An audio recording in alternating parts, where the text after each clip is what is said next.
across the UK, on DAB+, on YouTube, on your mobile, and on your side. This is Talk.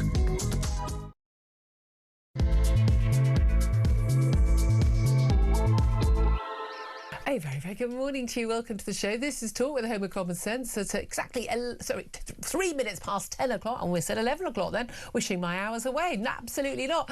Great to have you joining us, whether you're listening on DAB+ radio or your smart speaker, watching on YouTube, or your connected device. Thank you very much. And if you miss anything from the show over the next few hours, do go to my YouTube page, the Julia Hartley-Brewer Show. Hit subscribe, and you'll never have to miss a thing. Coming up in this hour, you don't want to miss it. We're going to discuss the Green Party being investigated for over more than 30 council candidates for alleged anti-Semitism. I mean, you say even they are admitting it because they're investigating them themselves. No doubt at all that the Zach Polanski bubble has burst in terms of his own personal poll ratings. Plus, we'll discuss the Prime Minister's woes as now the Labour's First Minister of Wales, Baroness Morgan, says Keir Starmer could cost them the election. This is after the Scottish leader in Scotland, obviously of Labour Party, Anna Sarwar, has said exactly the same only a couple of months ago.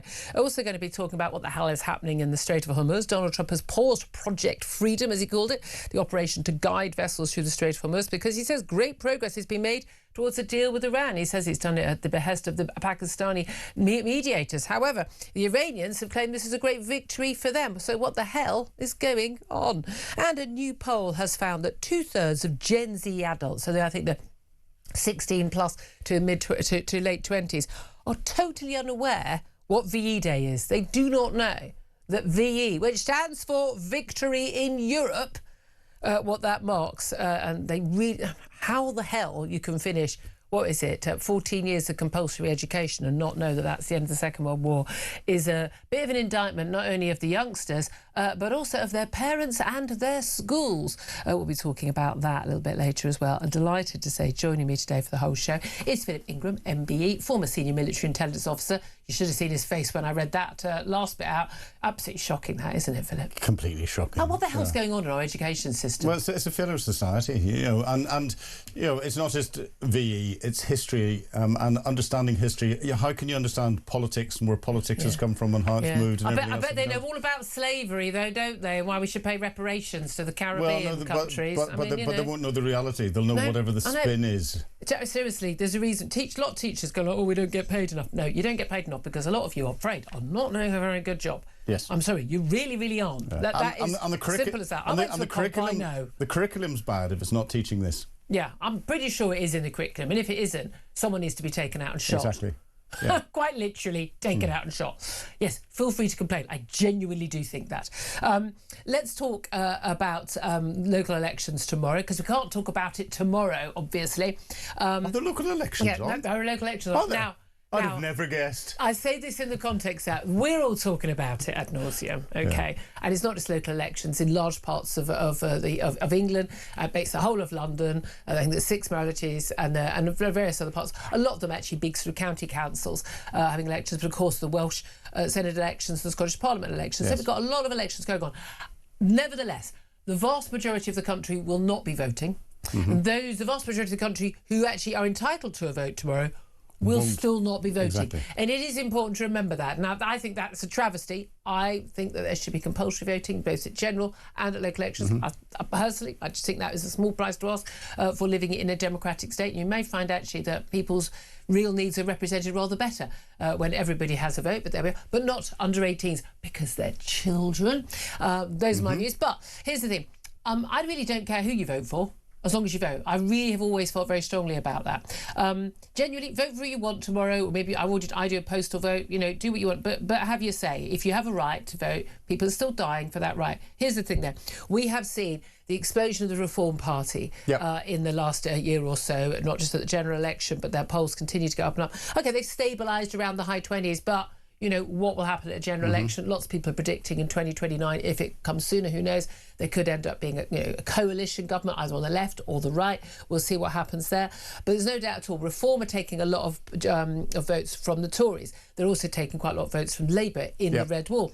Hence, we've got this warning that Keir Starmer could actually cost not just votes in the Red Wall and in Scotland, but also in Wales. Labour have been in charge of Wales since... ever since the Senate existed. Yeah, exactly. 27 years. And they're saying, like, that could be over now. But we've also got the creep up of the Green Party. And there is no doubt at all that Zach Polansky, for quite a long time, was given an extraordinarily easy ride. I mean, like, oh, isn't he lovely? This sort of like, he's like a big Labrador, isn't he? And he just sort of like, you know, he lollops along and he cares about taxing the whip, tax the rich. Well, given most of us aren't rich. Yeah, absolutely. Oh, yeah, tax them, not me. Give money to the poor, be nice to people. You know, legalise a few things like drugs that people like. Yeah, brilliant. Lots of people are like that. Oh, and Greens. Totally and utterly subsumed by the anti-Semitism rows involved there. Their bizarre link up with the pro-Palestinian cause. Barely any mention of green issues. I mean, I've certainly seen no mention of collecting my bins by anybody, certainly even in the local leaflets I've had in my area where we've got a vote. But my question today to our audience is, has Zach Polansky's Green Party bubble burst amid not just the anti-Semitism claims, but also actually now people have got a bit more knowledge about their radical policies on a huge number of issues? Give us a call on 0344 499 1000. Text the word talk in your message to 87222. Calls are charged at the national rate. Text cost one standard network rate message. You can get in touch on X at Talk TV as well. But Philip Ingram, is this a problem with party leaders who are given lovely little soft soapy sort of Vaseline around the lens sort of treatment, like Keir Starmer was for a number of years before he became elected, Zach Polansky as well, and actually it all goes, technical term here, tits up when they actually get a little bit of actually either power and have to do something, or they actually get questioned about their views. A little bit of scrutiny. And this is what's coming with Zach Polansky. Whilst the Green Party had barely one MP, and barely... No, I think they've got six. They've got six now, but for years they'd barely one MP, and you could count the number of council seats that they had on the fingers of two hands maximum across the country. They could be the party of protest. They could say what they wanted. They could make up things, and nobody would question them. They'd just laugh and go, you're irrelevant. Yeah, free car to everybody. Never going to have to actually deliver. All of a sudden now that the polls are saying that they're going to get a good chunk of the vote on the left, then they're having to be a bit more serious, and people are applying a bit more scrutiny. And as they apply the scrutiny, they're finding all of these little things that the party of protest would not want people to find because they didn't care about them before. Yeah, well, this is the thing. I mean, we already knew from a long while back when Zach Polansky came onto the national scene about him being in a Sun article. He says he was approached by the Sun journalist, but presumably they'd heard that he was willing to do this. They're not going to randomly go sending a reporter to some random guy in Harley Street and say, could you believe you can make my breasts bigger through hypnotherapy, hypnotising me? And he claimed he could do that, and certainly a few days after that, he also claimed he could still do that. He's now said, no, he shouldn't have done that, was wrong. At the time, he also claimed that he had been a full member of the National Council of Hypnotherapy while working as a hypnotherapist. He made that claim to a number of potential clients. That is also not true. And yesterday, it emerged that he'd falsely claimed to be a spokesman for the British Red Cross while crowdfunding his campaign to be deputy leader of the Green Party before, of course, he became leader. Now, this hasn't been exposed by nasty right-wing journalists. It was exposed by, the British Red Cross. You went, no, you weren't.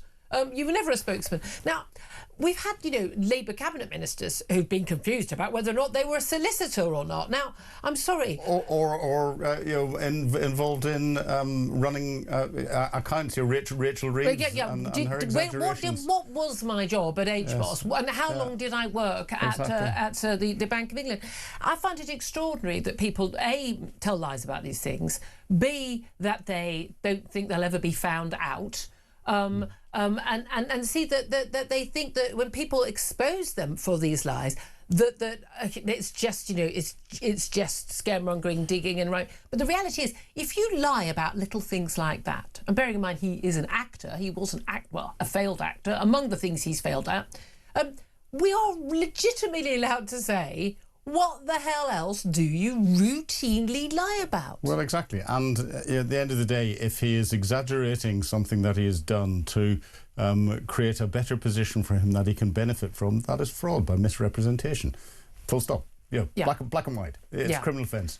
And therefore, I'm surprised Rachel Reeves hasn't been prosecuted. And you'd be sacked. Anybody else would be sacked. Correct. If I claimed to have a qualification I do not have on a technical, I would. Unless, if that was one of the reasons why I got the job. And Labour certainly absolutely massively touted, didn't they? We got Rachel Reeves. She was a Bank of England economist. She was there 10 years. Oh, she must be good then. Well, exactly, and she wasn't. She's so in the we complaints have to hold Zach Polanski to exactly the same standards that we've been holding Rachel Reeves to. Yeah. But the one thing that is quite clear, and all the rest of it, is that he is increasing the size of the tits that are out there, and those are the ones that are supporting him. He's creating more large tits that support him. Well, also they keep saying we haven't got a problem with anti-Semitism. The Green Party themselves are investigating more than 30 council candidates for alleged anti-Semitism. Internal investigations. I mean, again, we can't name any councillors or candidates. We can't name any areas because there are very strict rules about that. Now, I'll basically just be reading out names of every candidate in the world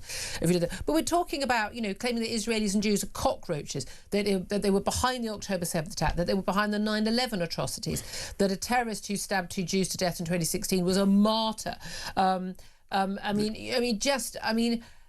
Extraordinary amount of things. Claims that ramming a synagogue full of children wasn't anti-Semitism. It was revenge.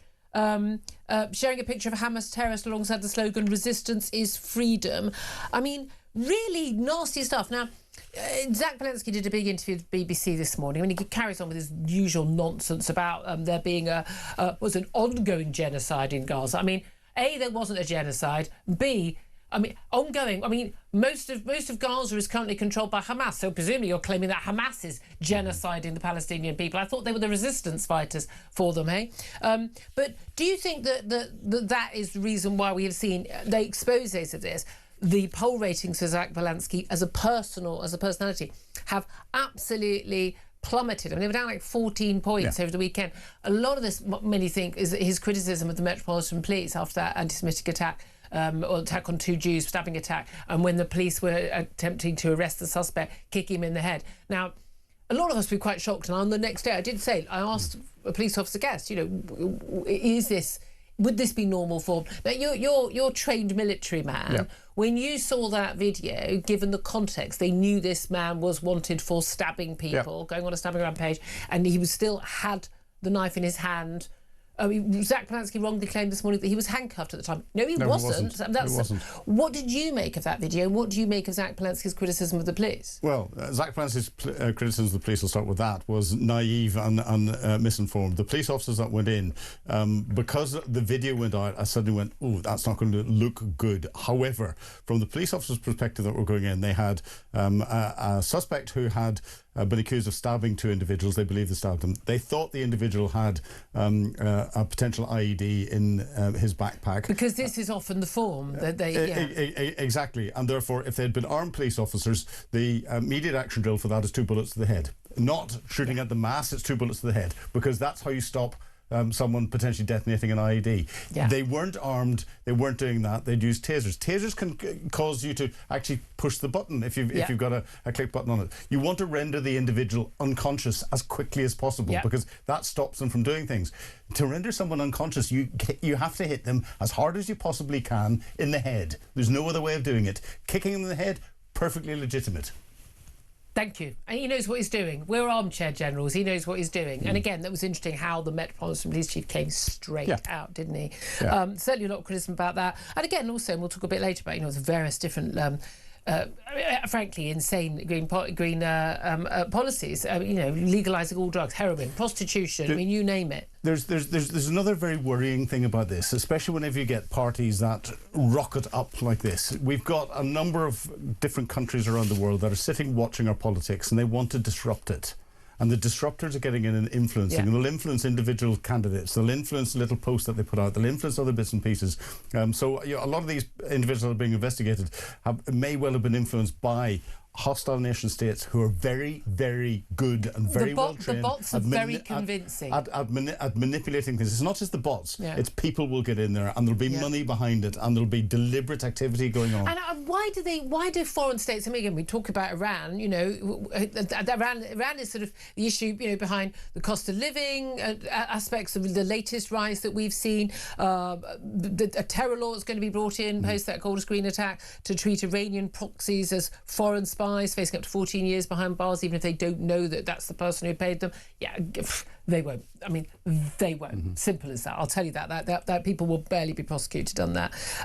But what is the purpose of your likes of your China, your Iran, your Russia to do this? Because it's not just Islamist countries doing this. No. Other countries do it because it does foment discord in our nation. The two biggest countries behind it at the moment are Iran and Russia. But China does it in a slightly different way. But what has Iran got to do with it? Iran sees its biggest enemy as Israel. They want to create as much anti-Israeli sentiment as possible. They want that to translate from domestic pressure into political pressure that becomes international pressure, where stop America funding where you stop America funding, you stop support for America's support for Israel, you create as much disruption as possible internally, and of course whenever then America goes and carries out actions against Iran and all that, look at the number of countries that withdrew their support. That was directly influenced by Iran, by the Iranian Revolutionary Guard Corps. Spain, Ireland, all of and the UK, Keir Starmer. They're very, very, very good at it. The Russians want to create disruption in our political system, to create political discourse and fractures, so that they can look at ways of putting their proverbial knife in and wiggling that and making those fractures bigger. And our politicians are falling for it. Oh yeah, and it takes up more political capital dealing with these issues. As that political capital is taken up, that is then not being used to focus on what Russia's doing elsewhere. So that it's hiding a lot of its activity in the noise that it's creating itself. So when people talk about there is a conspiracy, yes, there is. It's just by a hostile nation state. And it's deliberate actions. An awful lot of what's going on behind the pro-Palestinian causes and protests that are going on out in the street has been orchestrated by Iran. And people trying to get a direct connection is very difficult, but it's been orchestrated by them deliberately to cause disruption, and it's worked. They're very good at it. Yeah, absolutely. I mean, I will think I was very pleased to see yesterday a number of the Palestine Action protesters who, I think 4 of the 6 who were on retrial for that raid on an Israeli-linked defence firm being found guilty, but one in particular found guilty of GBH. For hitting a police officer on her back with a sledgehammer during a raid when she was no risk to him and she was simply trying to hang. And the shocking thing is it's taken a retrial. That's a big issue for me. And again, that's that propaganda. Correct. It's the manipulation. The jury is saying. It's the manipulation of the juries, and we are having our whole democratic system manipulated. I've written about this on numerous occasions, and what I've written about is described as hacking your serotonin. And people turn and say, "Oh, I can't fall for anything," and all the rest of it. They're the same people who think they don't fall for adverts. Well, yeah, I was going to say that. I look at people of a certain age, and I say, if I say to you, "Hands that do dishes," you've got a smile on your face. Exactly. You can hear the music. Yeah. You know exactly what I'm talking about. You know the brand that's in there. Linda. I've got another one there. Yeah, exactly. Linda Bellingham going off and all the rest of it, and you smile, and I've just changed the chemistry in your brain by reminding you of an advert. It's not just it makes you think of the product, it actually affects your brain. No, because you've smiled and you feel happy and you feel good about it and you feel nostalgic. That's changing the chemistry in your brain. Now think of nation states being able to use everything in social media and all this, and know what makes you tick by understanding more about you, by analysing everything that's online. They could change the way you think. You scared yet? I know I am. I wonder who is also scared facing into those elections tomorrow. Keir Starmer. We had Anna Sarwar, the Scottish Labour leader, openly stating at a press conference just a couple of months ago, Keir Starmer needs to go. He's the problem. Now we've got the leader of the Welsh Labour Party, this is Baroness Yned Morgan, saying basically that for the first time in its 27 history, Keir Starmer could cost the Labour Party the Senate. She says the Prime Minister comes up as an issue on the doorstep and could be to blame for their party's suspected wipeout in the election on Thursday. There was a lot of talk of Reform doing very well there. Now it looks like Plaid Cymru may well be able to just about take the Senate. Yeah. And we should see, voters have a habit of making their own decisions, but certainly in low turnout elections, it is those who feel very strongly about issues who are more likely to vote, and therefore that does boost smaller parties. And of course, usually. in Scotland and Wales, 16-year-olds can vote as well. Yes. So they're being well done manipulated. there. Yes. Well, I love the fact that in England, Labour go, oh, maybe we shouldn't do that because it turns out 16-year-olds might vote Green. Well, are you saying you were doing it just to boost your own vote? They shouldn't vote because they're children. Exactly. It's really that simple. Exactly. But I mean, do you think that that we are going to see Keir Starmer ousted? Because there's lots of talk of Angela Rayner on the prowl. I mean, lots of people saying there's a massive Stop Angie campaign because basically the bond markets would go crazy. There's now talk of a Trojan horse plot to smuggle Andy Burnham back into Westminster. They basically want to hold things for now. Couple of people are willing to stand down from their seats in return for him being basically parachuted in as the candidate. In what it would have to be a safe Labour seat. You have to have the NEC would agree. They vetoed it last time under Keir Starmer's direction. Would they do that this way? Not because we still have the same issue, which is that if he leaves, you've then got the Greater Manchester Mayor's job up for grabs. But there are a lot of people seem to think he's your best bet on the polling. The left will vote for him. He's not going to scare the horses. But again, and I like him as a person. I think he's been a very good advocate, certainly during lockdown, fought for the people of Manchester. There's a reason why he stood twice and been rejected twice. Yes, there is.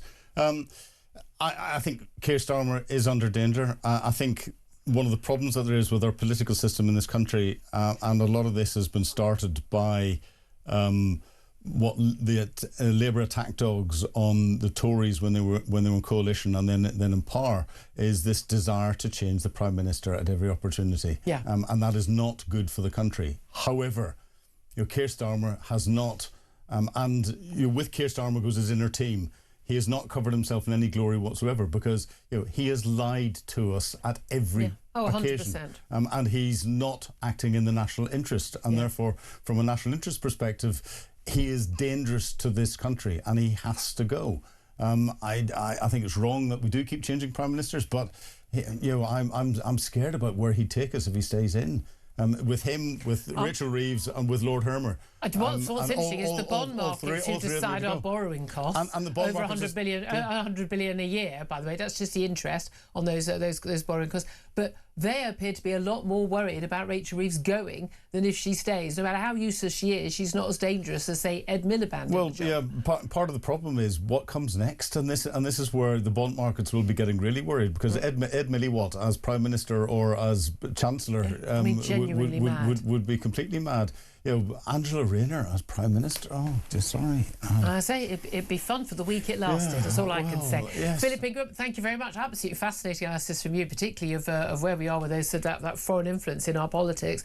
I'd love to hear your thoughts on all of that. I'd love to hear your thoughts on Zach Polanski's Green Party. Has the bubble burst amid not just anti-Semitism claims, but also a lot of their radical policies? We'll talk about that with Brendan O'Neill in a few moments as well. Also going to talk about whether your holiday flight this summer could actually be cancelled, and should we basically ban the drinking in the airports? 2-pint limit in the airports is what Ryanair's Michael O'Leary has called for. But I don't know why, because it's actually illegal for his staff to let drunk people on planes. So why does he keep having problems with drunk people on his planes? Why are his staff letting them on in the first place? We'll talk about all that coming up. This is Talk.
Neil Kinnock felt the Labour Party. He changed the Labour Party. He thought he might be the Prime Minister in 92. We didn't win. But he had that feeling for the Labour Party. That doesn't exist with Keir Starmer, I'm afraid. Look, I often say, Jeremy, the Labour Party is the nearest thing I've got to a religion. But if the Labour Party was the Church of England, Keir Starmer would be the chief executive of it. Well, he's the God. It means he's your God right now. Well, he's not the spiritual leader, is my point.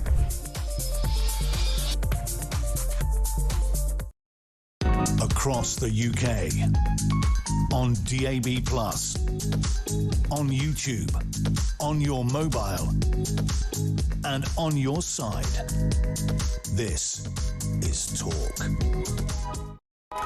Good morning, welcome back to the show. This is Talk, the Home of Common Sense, for me, Julia Hartley-Brewer. Philip Ingram is still with me, just scaring the living daylights out of all of us about Iranian and Russian and Chinese influence in our politics. I'm asking you, as we approach the local elections tomorrow, has Zach Polanski's Green Party bubble burst amid anti-Semitism claims and radical policies? Going to be talking to a Green Party supporter a little bit later in the show. You know, we do balance on this show, but I'm allowed to give my opinion. I mean, that's part of my job. And it seems to me that you know, this party is just like blowing up itself. By just simply the disinfectant of daylight, and actually being asked about their policies and told to actually square the circle of quite a lot of their radicalism. A lot of you are getting in touch. Mark says it's taken the media long enough to finally start to see through this clown and his party of nutjobs. Ricky says, I'm not for any party that has anti-Semites. It's quite straightforward. Brian says he's a moron and his policies are pie-in-the-sky rubbish. It's an asylum of madness. Peter says the only time a politician tells the truth is when they're calling another politician a liar. They're all hypocrites. A lot of them are hypocrites. A lot of them are. Some are worse than others, though, I would say, Peter. John says Britain's most dangerous party. The Greens just want what's bad for the country. I mean, they do. I mean, anti-capitalism, definitely bad for the party. We're in the Corbynista territory, the Gaza party, effectively. Brendan says the people who voted for the Greens will vote for them no matter what because of their far-right bogeyman. And And Tom says, this is Jeremy Corbyn all over again. What's strange is everyone is falling for it. Simon says, Jew haters have flocked to the Greens. The bubble will stay. Well, let's go to the phone line. So 344 499 1000. Number to call. Daniel's on the line from Epsom. Hello, Daniel. How are you? Hey, Julia. Hey, Philip. How you doing? Hey. Oh, he's so happy. He's so chuffed you remembered to say hello to him as well. Don't encourage him, Daniel. Well, I've been talking to like a local green activist near me, and she was saying how important the green belt is, and she's going to do everything she can to save the green belt and this section of the green belt. And I just said to her, yeah, but aren't you also in favour of open borders? and she was kind of like wriggling a bit, and I said, well, they're not. You can't have one without the other. If you want to keep the green belt, but then you also want to import, God knows, 20 million people. Well, exactly. And they do have genuinely an open border policy. No one will be deported. Anyone who can get here and would get a house. Yeah. Yeah, so I was just trying to get her to see reason there, and she literally couldn't do it. The moment you put them under any form of scrutiny, they just crumble. It's the same that they're not going to do anything. So no, but did she say no? It won't mean that. It won't mean the damage to the green belt, or did she just sort of just refuse to discuss it? What was her response? Yeah, so it was almost as if they weren't mutually exclusive when they definitely are. Like, you're going to need to build, I don't know, 20 million more homes. Where are they all going to go?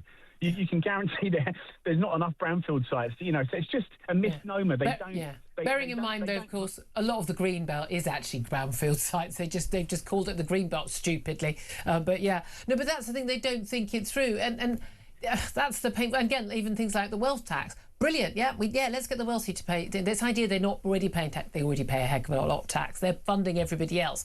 1% of the population of this country is paying 30% of the income tax. They're paying tax. But if you make it go any higher, they leave the country. We know this because that's what's happened everywhere it's done. Yeah, no, of course, but we're not to blame, but successive governments are to blame, because when you break the social contract, and when you get married and you have children and you have your own home, you move to the right. Okay, if you're 37 and you live with your mum and dad and you work in Halfords, and you've got no prospects of any of those things, then you lean towards these crazy parties. What we should have done is helped our kids along over the last 30, 40 years, and they would have naturally moved to the right. And instead, we've got a bunch of people, no chance of getting their own home, no kids, no marriage, and you wonder why they're voting for crazies like Bad Teeth Polanski. That's not even his name. And I just really hope, if I could make a wish and it was to come true today, I would just hope that somewhere out there, Nigel Farage, Ben Habib, Rupert Lowe, I hope they could all have dinner somewhere and all align. And I think we need to get this country back on track. I don't think that's going to happen. I think what we are going to need, though, is the Tories in reform to form a coalition, whether it's after an election, before, because otherwise we are looking at the current, unless that bubble bursts properly, we are looking at a Labour, Green and Lib Dem coalition. See, I don't think we've got another 5 years in us under like a socialist government. I mean, I think this particular government at the moment are diametrically opposed to the wills and wishes of the British majority. Everything that we hold dear, law and order, immigration, border, just simply borders, borders. Yeah, don't give away sovereign territory. They're sort of diametrically opposed to everything that we think. Yeah, but also growth. I mean, again, that steely-eyed focus on growth. I haven't seen much of that. There's not. Well, I can tell you firsthand because I've got my own small business, and what they've done to the economy has really affected business. People have got less money in their pockets, and people like me, now the millionaires have all gone. I'm next on the rung, and I'm feeling it at the moment. And I can't wait for these guys to go and just get a sensible government. But I know I'll be voting reform, and most of my family and friends will as well. All right. And I'm sitting here with my fingers crossed, Julia. Okay, we shall see. Daniel, great call. Thank you very much indeed. Love to hear all different alternative points of view. Get in touch. 0344 499 1000 is the number to call. Up next, going to be talking to Spiked Online's Brendan O'Neill. This is Talk.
Across the UK, on DAB+, on YouTube, on your mobile, and on your side. This is Talk. A very good morning. Welcome back to the show. 10:37 is the time. Let's get straight to my next guest, chief political writer at Spiked Online, Brendan O'Neill. A very good morning to you, Brendan. Hi, Julia. How's it going? Very well. Lots to talk about at home and abroad. I want to ask you, though, our first question we're asking our audience today is, has Zach Polanski's Green Party bubble burst amid not just the anti-Semitism claims, but also actually some light being shed on some of their rather unusual and radical policies? What do you think? Is that happening, and would you welcome it?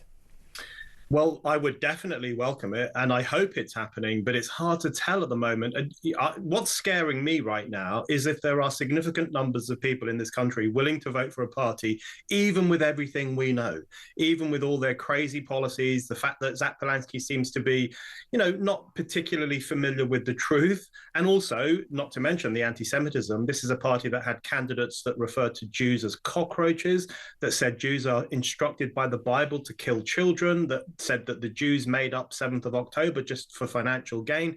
I mean, it is extraordinary, the rancid levels of Nazi-level anti-Semitism in this party. So I'm actually quite worried. If they do quite well, I'm going to think to myself, who's living on my streets? Who's living in my city? Who's voting for a party like this? Yeah, I mean, that's the thing. It is fascinating how long Zach Polanski was able to be, a party leader without getting any proper scrutiny. And again, he treated as if he's, frankly, a little sort of friendly little Labrador dog bouncing on the laps of some of the interviewers. Now he's actually getting proper scrutiny. He's not doing too well. He was on Radio 4 this morning. Despite that, there was no pushback from Nick Robinson on the fact that he claimed quite incorrectly on both counts there was an ongoing genocide in Gaza. I assume he thinks Hamas is committing genocide in Gaza at the current time.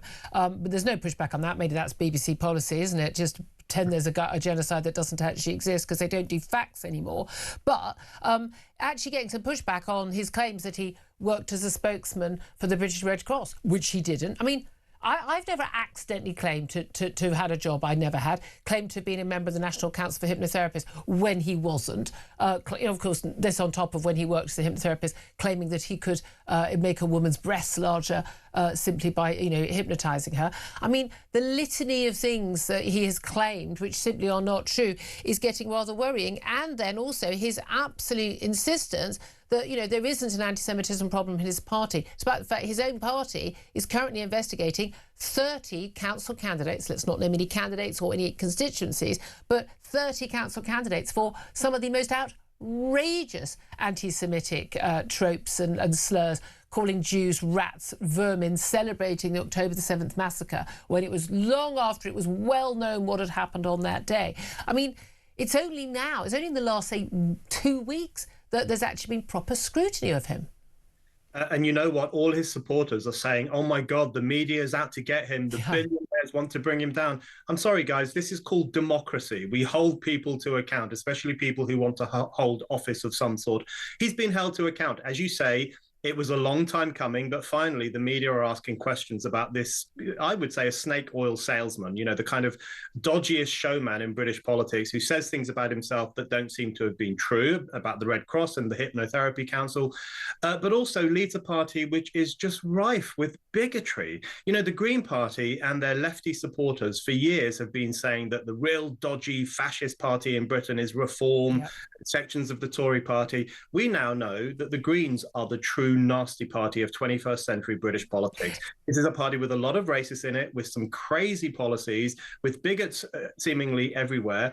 There are huge question marks over this party, and I really hope it does badly in the polls as a consequence of being held to account. I mean, some of the timing for them has not been good on that front. And again, it does appear that his own personal ratings absolutely plummeted, something like by 14 points or something, over his criticism of the Metropolitan Police officers, who were absolute heroes in tackling the suspected knife man in Golders Green last week, and yet kicking him in the head. And as we've heard from Philip Ingram, who's an expert in such things, if you think someone's got a explosive belt on and they're an Islamist terrorist, that's exactly what you should do. And again, if the armed response unit had been there, he'd already been shot in the head, and quite rightly.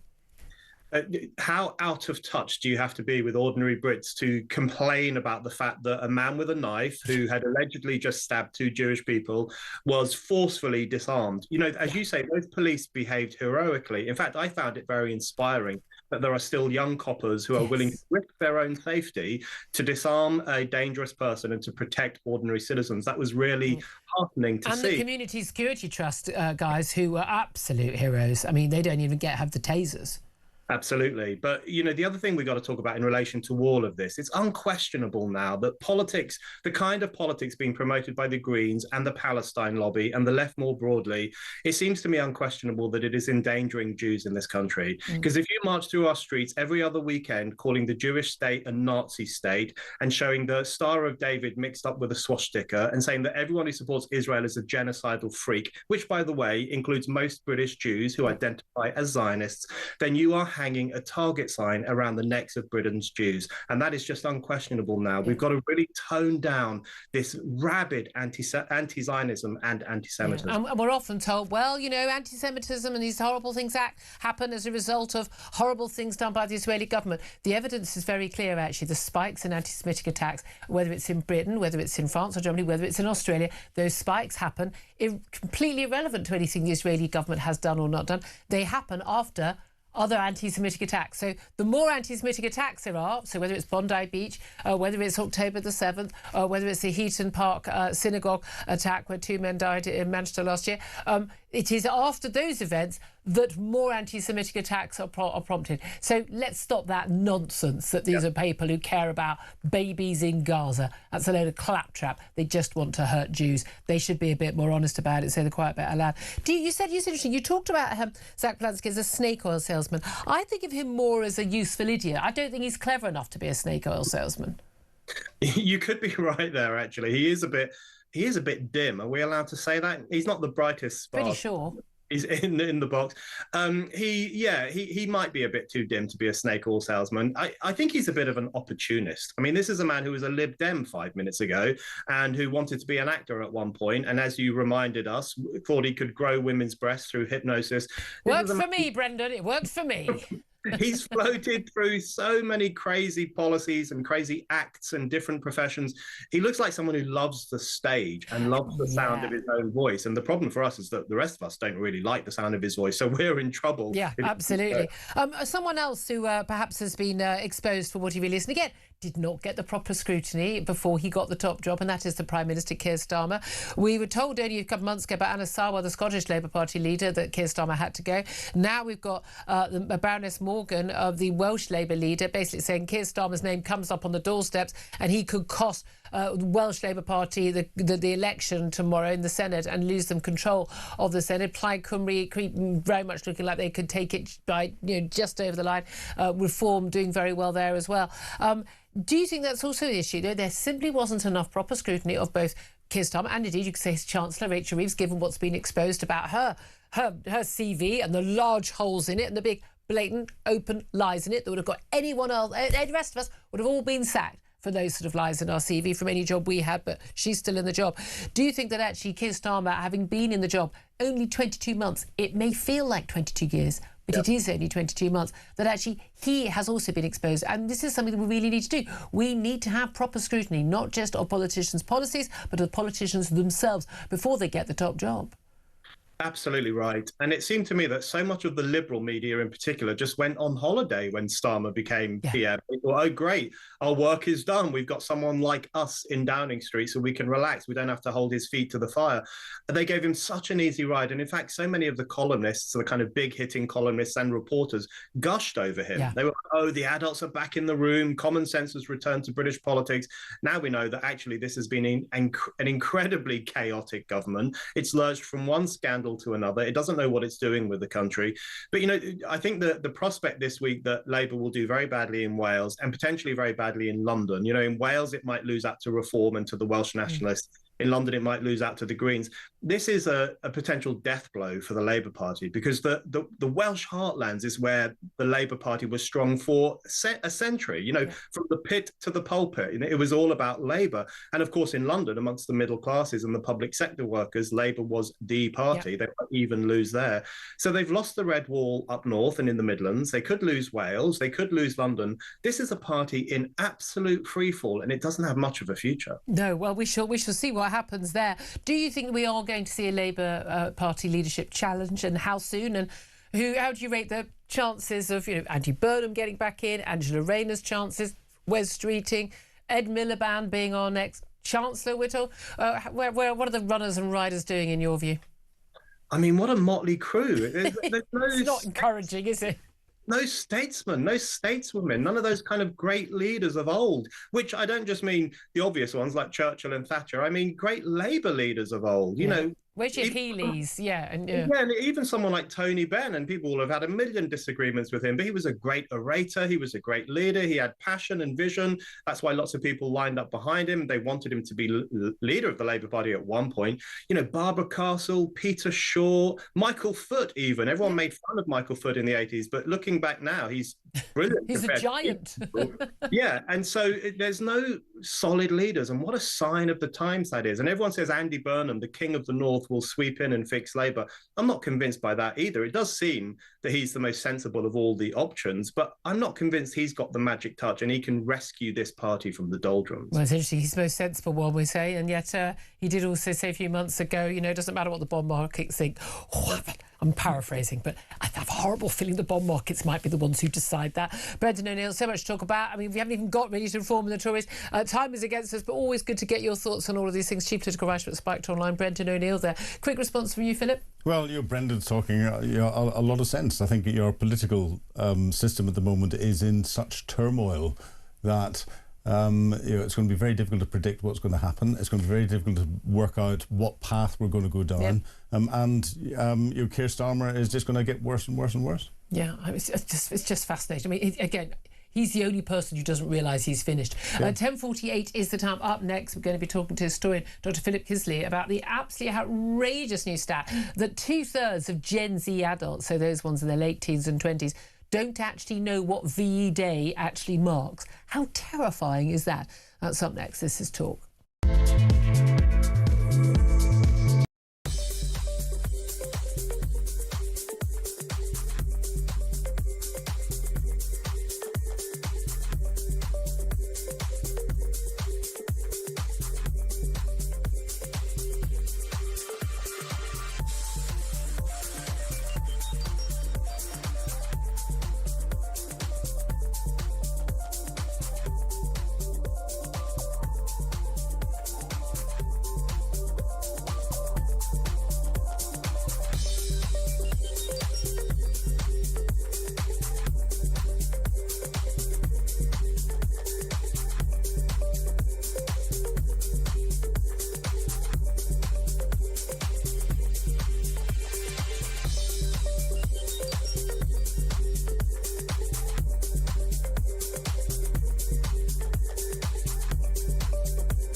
Neil Kinnock felt the Labour Party. He changed the Labour Party. He thought he might be the Prime Minister in 92. We didn't win. But he had that feeling for the Labour Party. That doesn't exist with Keir Starmer, I'm afraid. Look, I often say, Jeremy, the Labour Party is the nearest thing I've got to a religion. But if the Labour Party was the Church of England, Keir Starmer would be the chief executive of it. Well, he's the God. It means he's your God right now. Well, he's not the spiritual leader, is my point.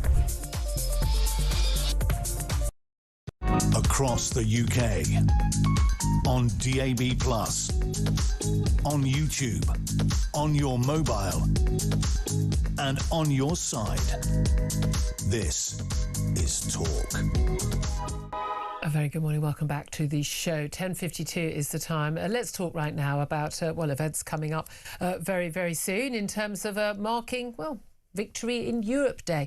And extraordinary revelation that 2/3 of Gen Z adults, so those are those who are in their late teens and 20s, are completely and utterly unaware of what VE Day marks, which is pretty simple. VE, Victory Europe. It's the end of the Second World War. How the hell do they not know that? And how the hell are we going to move forward as a country with so many young people totally ignorant of our history? Let's talk about this with Dr. Philip Kisley. He's a historian and senior fellow at the New Culture Forum. Philip, thank you so much for joining us. Hi, Julia. It's really great to see you. Well, I wish it was under nicer circumstances. We've got commemorations on Friday. The survey's been carried out by the Royal British Veterans Enterprise.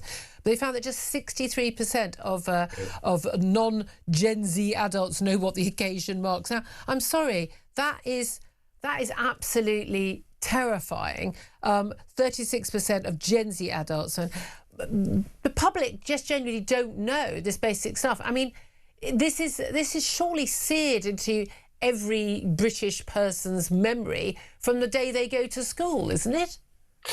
Well, you would think so, and you would certainly like to think so. But I think what's been happening over the last 30 years, particularly in education, but also in society as well, and I'll probably come to that in a minute, is there's been a process of erasing, hasn't there? There is an erasure of our collective memory, and that's a very, very dangerous thing to happen, because if you don't know about your heritage, if you don't know about your history, and you are not free to celebrate that, you are not free to celebrate who you are, and you do not know who you are. And a society that doesn't understand what it is a very unstable society. And we see that playing out in lots and lots of different ways. Now, I think there are a couple of issues here. First of all, quite obviously, is education, as I say. You know, children are indoctrinated into celebrating every other single culture but our own. Everything, Yeah, and as we see through the curriculum, certainly through decolonizing the curriculum, there is a kind of rewriting, an obtuse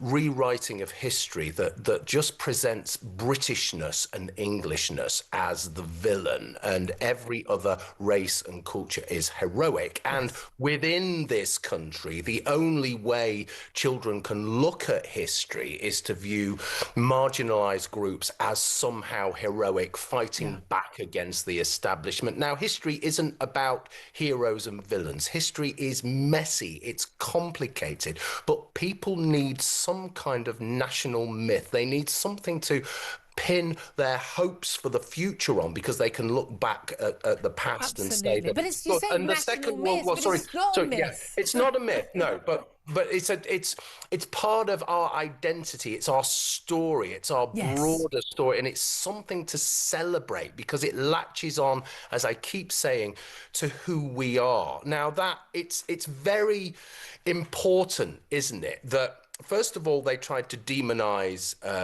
Winston Churchill, the educators and the establishment, by making him a He was born in 1875, for God's sake, Julia. He had perfectly normal views for the time. Yeah.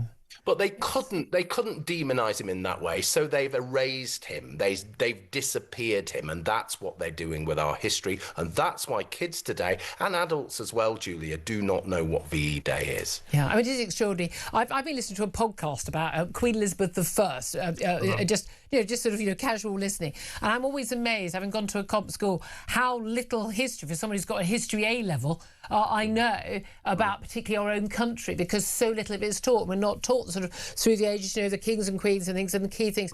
But I certainly covered, between the wars, crucial issue, deciding, what was happening in Europe.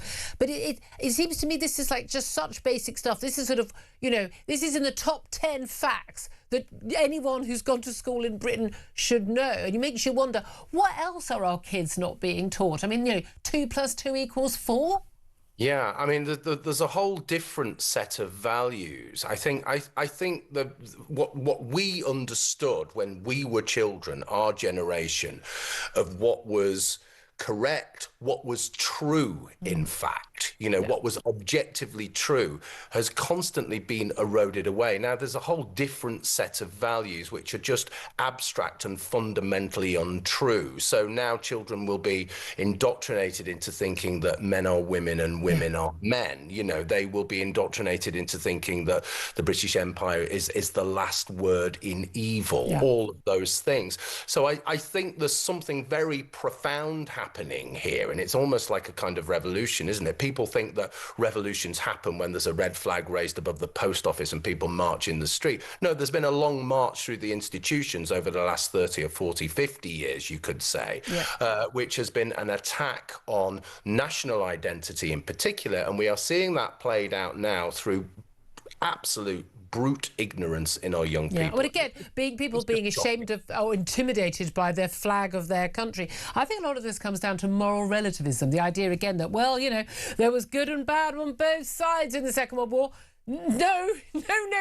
This was an absolute battle between good and evil, and we were on the good side. And you're welcome, world. I mean, it is extraordinary that this can be something that can be turned into a battle between good and evil, between those, and it's a working class campaign in Britain who wanted to abolish slavery, and Britain did that. It's the first empire to ever do that, and somehow we're on the evil side. I mean, I'm genuinely terrified about young people. No wonder they have such sort of slanted views on so many things when they are so ignorant of such basic things as what our fathers and grandfathers and great grandfathers did to enable them to stupidly at 16 get the vote. Yeah, but I think there's something else happening as well, isn't it? It's the imposition. We never voted it. It's the imposition of mass immigration over the last 30 or 40 years as well. So if these young kids have both parents, and don't get me wrong here, I'm not against immigration. One of my parents was an immigrant. But if both of these kids if these kids have both parents who are immigrants, then they are going to be so far removed from the history and heritage and identity of this culture. And, we know full well that was one of the reasons why mass immigration was imposed on us 30 or 40 years ago, because the left wanted to dismantle the identity. Exactly. Time is against us. The music's about to start, but always so great to get your views. Such clear thinking. Dr. Philip Kisley, historian and senior fellow at the New Culture Forum. Response to time from Philip Ingram. What do you make of all of that? There's a direct impact on people's decision-making today. If they don't understand the realities of conflict, the realities of war, you can't then support extra money being put into defence because you don't understand the implications for it not being put in there. Because war is bad. No, war's bad. Yeah. If you just think war's bad and you want to wear your white poppy, and you won't understand that sometimes war is necessary thing to defeat evil. But actually the impact it has on the population as well, and therefore the importance of stopping war by investing in defence. Absolutely. Seriously, our teachers have a lot to answer for. Also, parents, if you're not teaching your kids this stuff, you are failing. It's top of the hour in a few moments. Lots more to come. This is Talk.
Across the UK.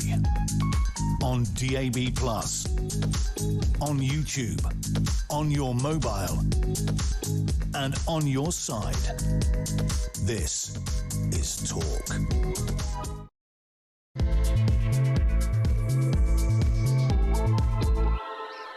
A very good morning. Welcome back to the show. This is Talk. We are the home of common sense, and I'm Julia Hartley-Brewer. And whether you're listening on DAB Plus Radio on your smart speaker, watching on YouTube or your connected device, thank you so much for joining me. We're fast approaching 3 minutes past 11 o'clock. If you miss anything from the show, if you missed the first hour, go to my YouTube page, The Julia Hartley-Brewer Show. Hit subscribe. You never have to miss a thing. Coming up, we're discussing more about Zach Polanski and, well, just basically being exposed. Not just the anti-Semitism in his party, which is on a grand scale, but also false claims about his own past and his previous jobs. We're also going to be talking about Project Freedom. That's Donald Trump's operation to guide vessels through the Strait of Hormuz, because he says great progress has been made towards a deal with Iran. Well, Pakistani sources are telling reporters that actually there is some progress towards some sort of a deal. So we'll talk about that.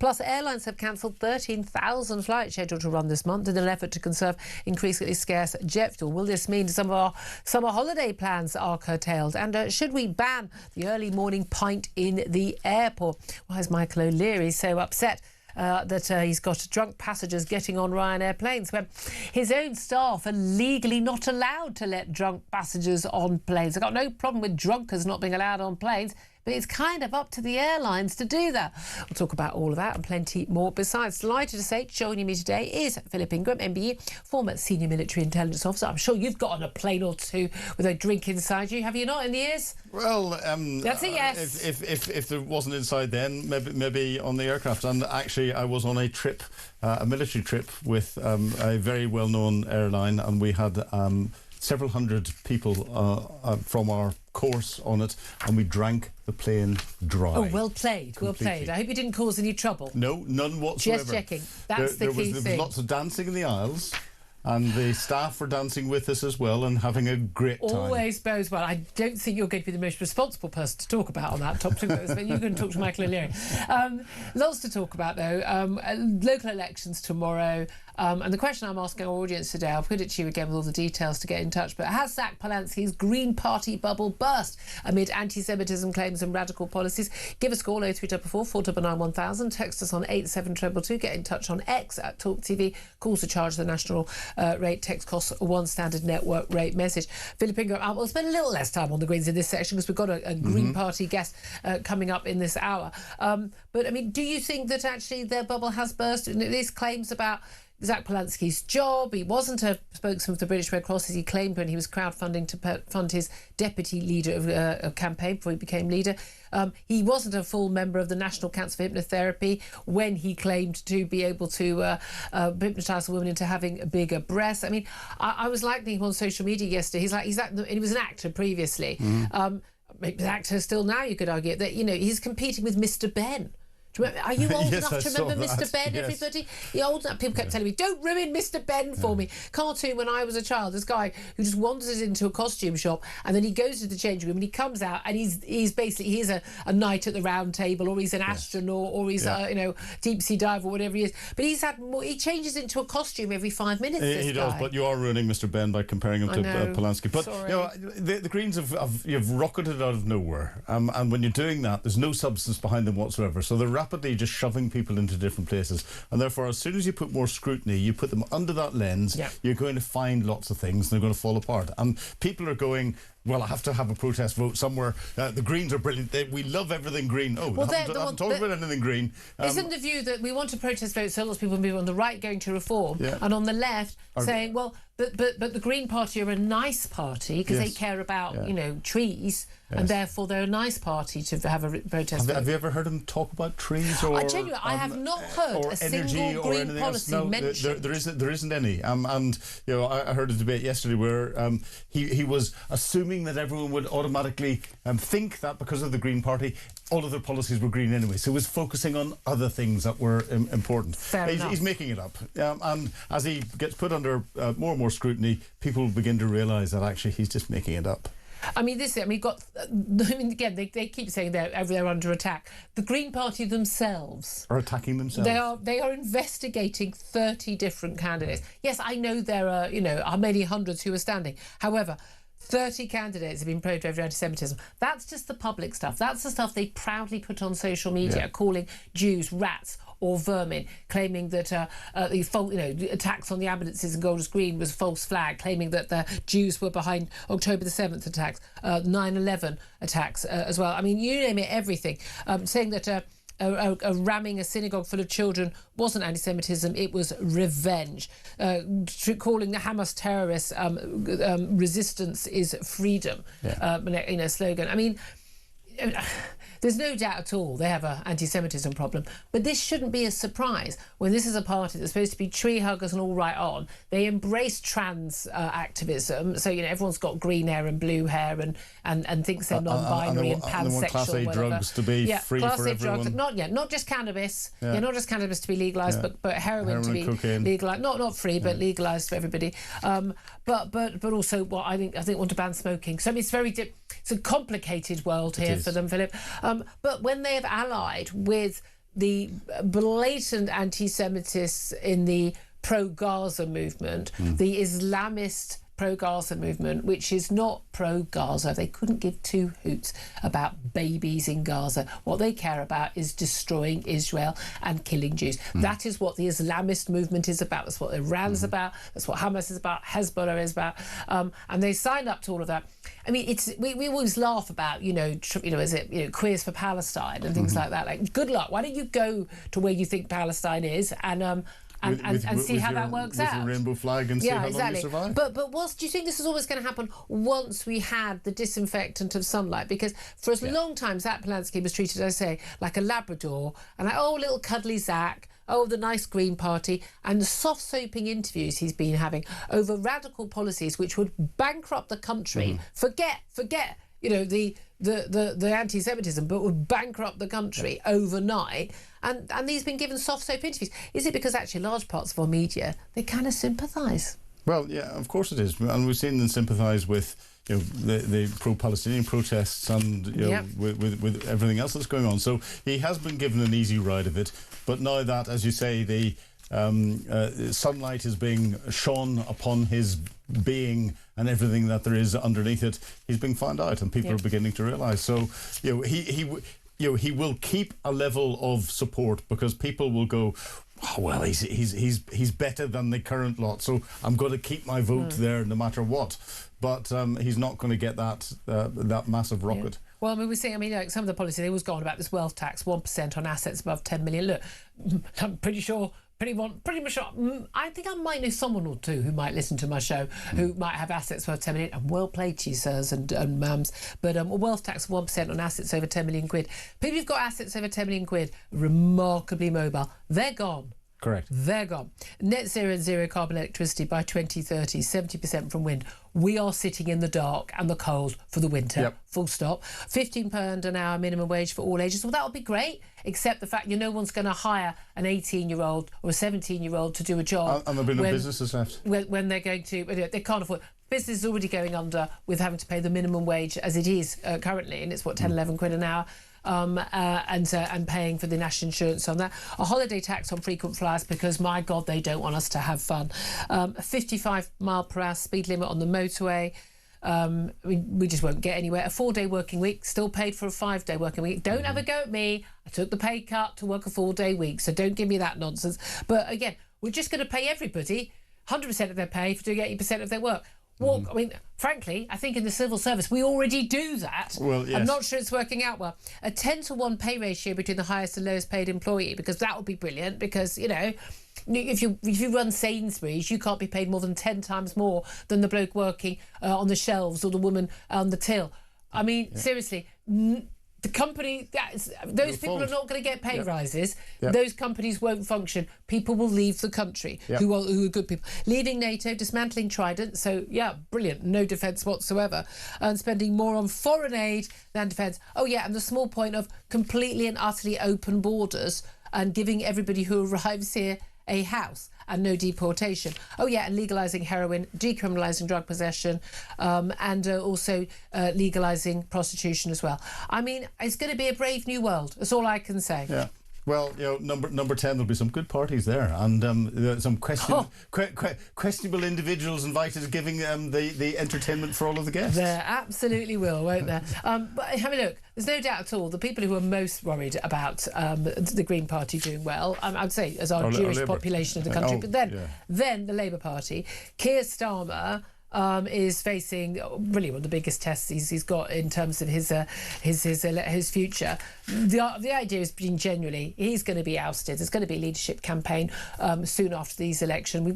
They're not actually starting counting votes in most of the local elections, and indeed in Scotland and Wales, until 9 o'clock on the Friday morning. Normally I would do an post-election show because we'd have all the results, but we won't have them by the time I'm on air, realistically. But we know they're going to be bad. I mean, Lord Hayward, a pollster and Tory peer who's been very accurate and never gives sort of predictions far out. He has said in the last few days we're looking at Labour losing 1,850 seats. Yeah. That's way over even though some of the worst case scenarios people have predicted.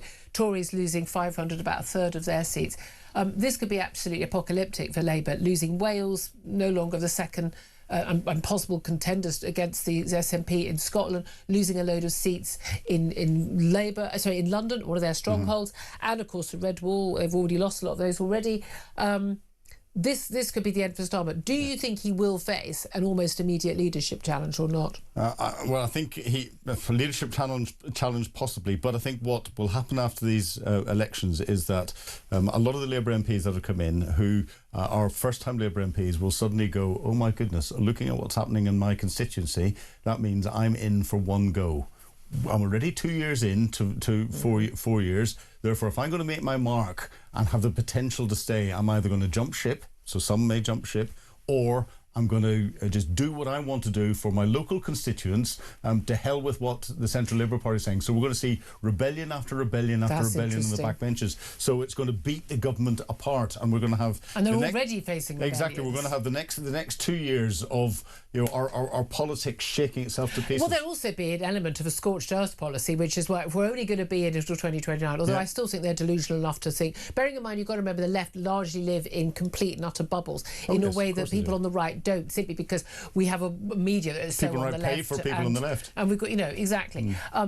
Is there an element where they're going to go, well, we may as well go to the left, and you'll get Ed Miliband in, we'll go full on lunatic net zero, we'll go full on wealth tax here, and basically shore up all of their left-wing policies? I think some will do that, but I think the vast majority that have come in tend to be centre-left, or arguably some of them I know are centre-right.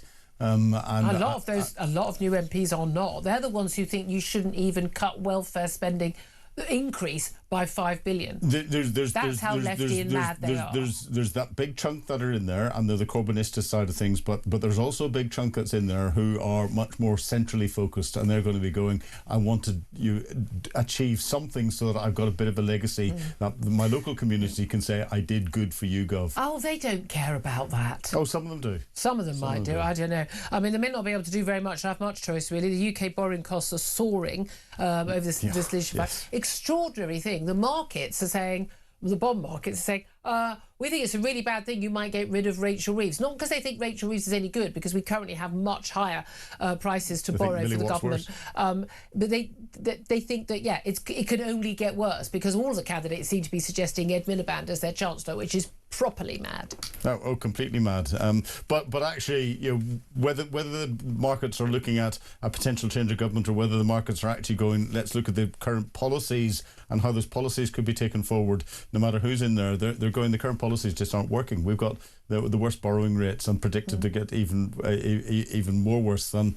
and on every single metric, whether it's inflation, whether it's interest, whether it's the price of oil, price of gas, shortages of jet fuel, you name it, we are all of the... And again, it's not me saying it, it's the international organisations who do predictions and are all saying we are being hit worse by everything happening in the Iran conflict because of the existing policies of this government and past governments. Yeah, it's a confidence indicator on government policies. And if we look at what happened under Liz Truss, it wasn't because of who could take over from Liz Truss, it was because because of what they perceived Liz Truss was doing at that time. And this is where it's coming in. And actually, Rachel Reeves's borrowing rates are worse than the worst case that Liz Truss had. Yeah, I mean, by a long way. By a long way. Yeah, exactly. It's quite extraordinary. And yet she's still there. I love the fact that there's lots of talk in the papers the last couple of weeks that Keir Starmer is going to ditch Rachel Reeves in a reshuffle. I mean, she has got no constituency of Labour MPs who massively support her on the benches, so that he could do that. You know, they'll be delighted. Oh, blame her for all the rises so far in taxes. But he thinks that that's going to save him. I mean, they don't blame Rachel Reeves, mate. They blame you. 100%. And what we'll see is after the disaster for Labour that there will be in the local government elections, Keir Starmer will very quickly come out and go, I need a major reshuffle of my and government a reset. to try, and another reset to try and protect his own position. Rachel Reeves will go. I hope Lord Hermer will go. And we have to see who he brings in. But again, it's not really a personnel issue. No. It's a policy issue. Because people wouldn't mind having a very boring and bland Prime Minister if he got anything. I mean, anything right. The only thing he thinks he's got right, because I got, again, these things get pushed into my timeline.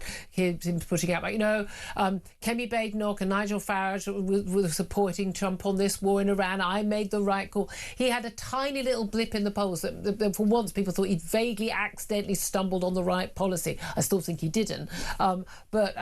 But he's still thinking that's the one thing he did right. Yeah, but he lied to us. You know, the support of the Americans did not change at all. Yeah. And all he did was he destroyed a relationship that we had to act as a conscience for Donald Trump. So actually, he put us backwards. Very good point. Let's talk about Iran, because basically yesterday we had two press conferences by Pete Hegseth, the Secretary of State for War, and we had the Secretary of State Marco Rubio, both giving press conferences about this Operation Freedom.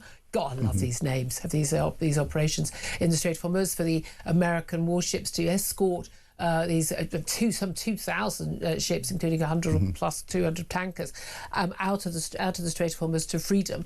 After I think one ship got out, threats from the Iranians, drones shot down and the like, and then just after these press conferences, within hours, Donald Trump says, "Oh, we're no longer doing that anymore. It's over." And he was saying that there were some talks looking quite promising with the Iranian leadership via Pakistan. Sources in Pakistan have now said that is the case, and they are maybe close to a deal. But the question is what any deal is. But the main thing is, I mean, you can't trust any US policy, anything that comes out of the White House longer than the next Truth Social post or interview from Donald Trump or phone call to a journalist late at night.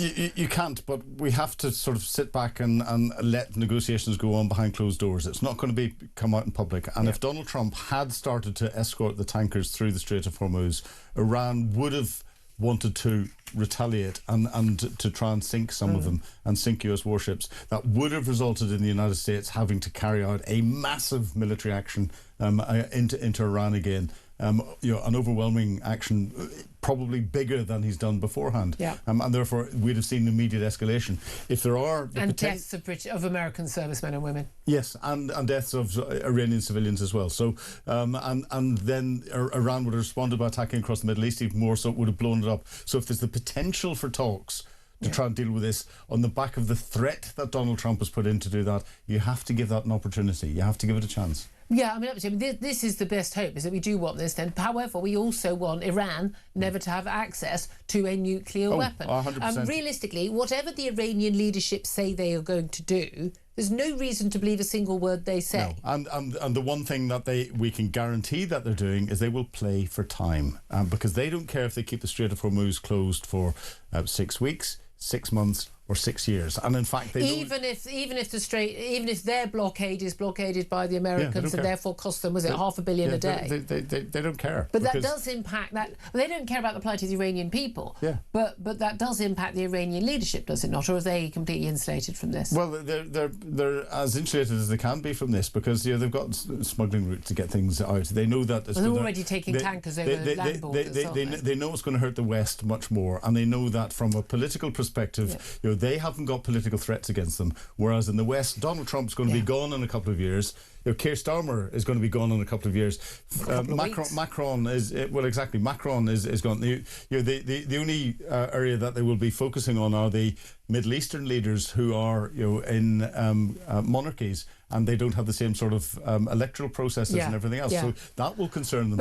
But the West, they don't care. They'll play the game out long. But this is the issue. This is the problem we've got now. Whether we are dealing with, whether it's China, or whether it's dealing with Russia, whether it's dealing with the Iranian lunatics, or indeed Gulf dictators of any sort, if they were a threat to us, is that in a democracy in the West, with the advent of certainly of social media propaganda as well, we can't fight any wars at all because the public won't put up with any cost of living rise, and people are already growing weary of the Ukraine war. I mean, the amount of the Russian bots on that were outrageous.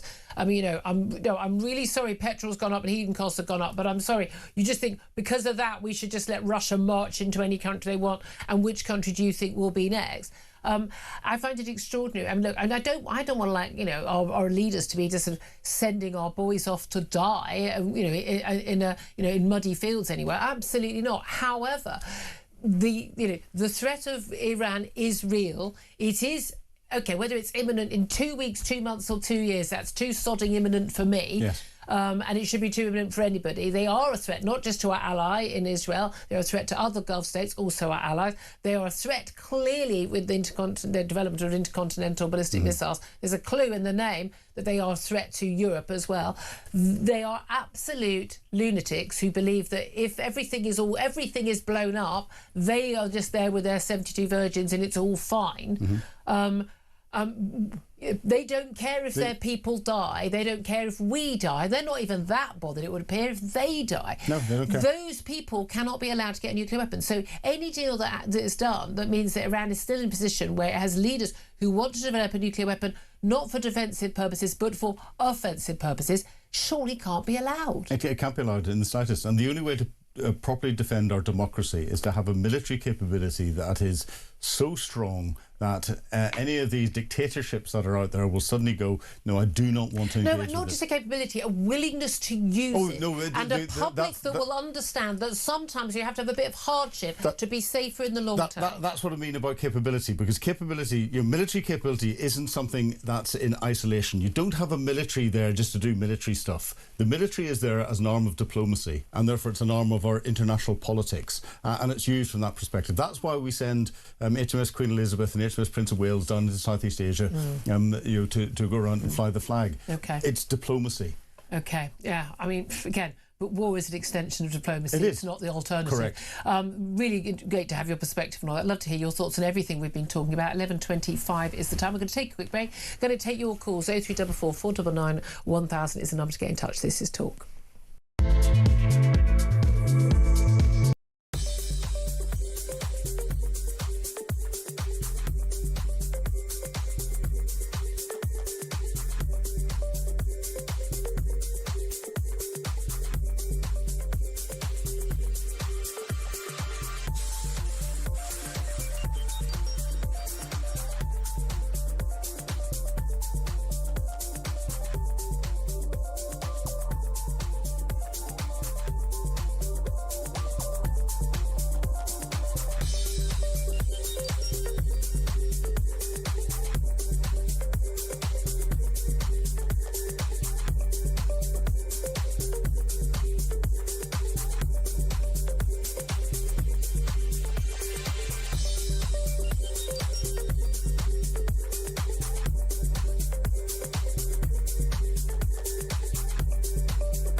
if they actually stand by the policies they claim to believe in, surely they would welcome these people with open arms. They would probably lead marches to these camps to unlock the doors and open them freely into their local communities and indeed into their own spare rooms. Absolutely love this policy. It is politicking, it is a gimmick, absolutely. But it's basically calling the bluff of the open border zealots who, well, they talk a good game, but when it actually comes to being on their own doorstep, they don't like it quite so much, do they? Across the UK, on DAB+, on YouTube, on your mobile, and on your side. This is Talk. Good morning. This is Talk, the Home of Common Sense. 11:27 is the time. Let's get straight to your calls and whatever you want to talk about. 0344 499 1000 is the number to get in touch. Brian is in Northern Ireland. Brian, what do you want to say? Another clown in the Houses of Parliament. Zach Balinski. I was going to say, narrow it down. It's bad enough that the circus hadn't already got Miliband, Starmer and Ed Davey. Now we have a green one. We're lucky here in Northern Ireland. We don't have to put up with any of those idiots. We have enough idiots of our own. But I can see a situation where he will join with the like of Corbyn and the Islamists in Parliament to try and make some sort of a block, you know, to promote themselves and get themselves. Yeah, because you've got the Corbynists, you have your party, you've got the sort of independent Gaza party, and the Greens. That's quite a lot of them. My view on the matter is that Great Britain are in for an awful shock. We had it for 40 years here in Northern Ireland. I served in uniform for 35 years, and people that I was locking up are now in government, thanks to Mr. Tony Blair, another clown. I'm at a loss as to what Great Britain are going to do, because unless we get a coalition of reform, restore and advance, you're in trouble. I'm going to assure you that, I'm sorry, but Restore and Advance and all the others, the other little breakaway reform type parties, they're not going to be able to stand enough candidates, have the ground game. They're not going to be delivering the numbers on the day of an election. That's the reality. Yeah, that is a reality. It's going to be Reform and Tories if they're going to have to form a coalition.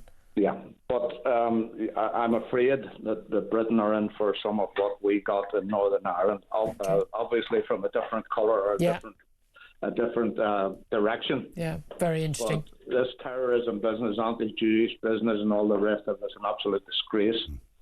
In my earlier career, I worked for quite a few Jewish people, did work for them, and I found them hard-working, honest people. Well, I mean, I'm sorry, but like they'll be hard-working, honest Jews, the same with their hard-working, honest Christians and atheists and Muslims. And I mean, that's the whole point. Let's not judge everybody by anything other than their own individual actions and words. Brian, I'm going to leave it there because I want to get another call in before I have to go to the bottom of the hour.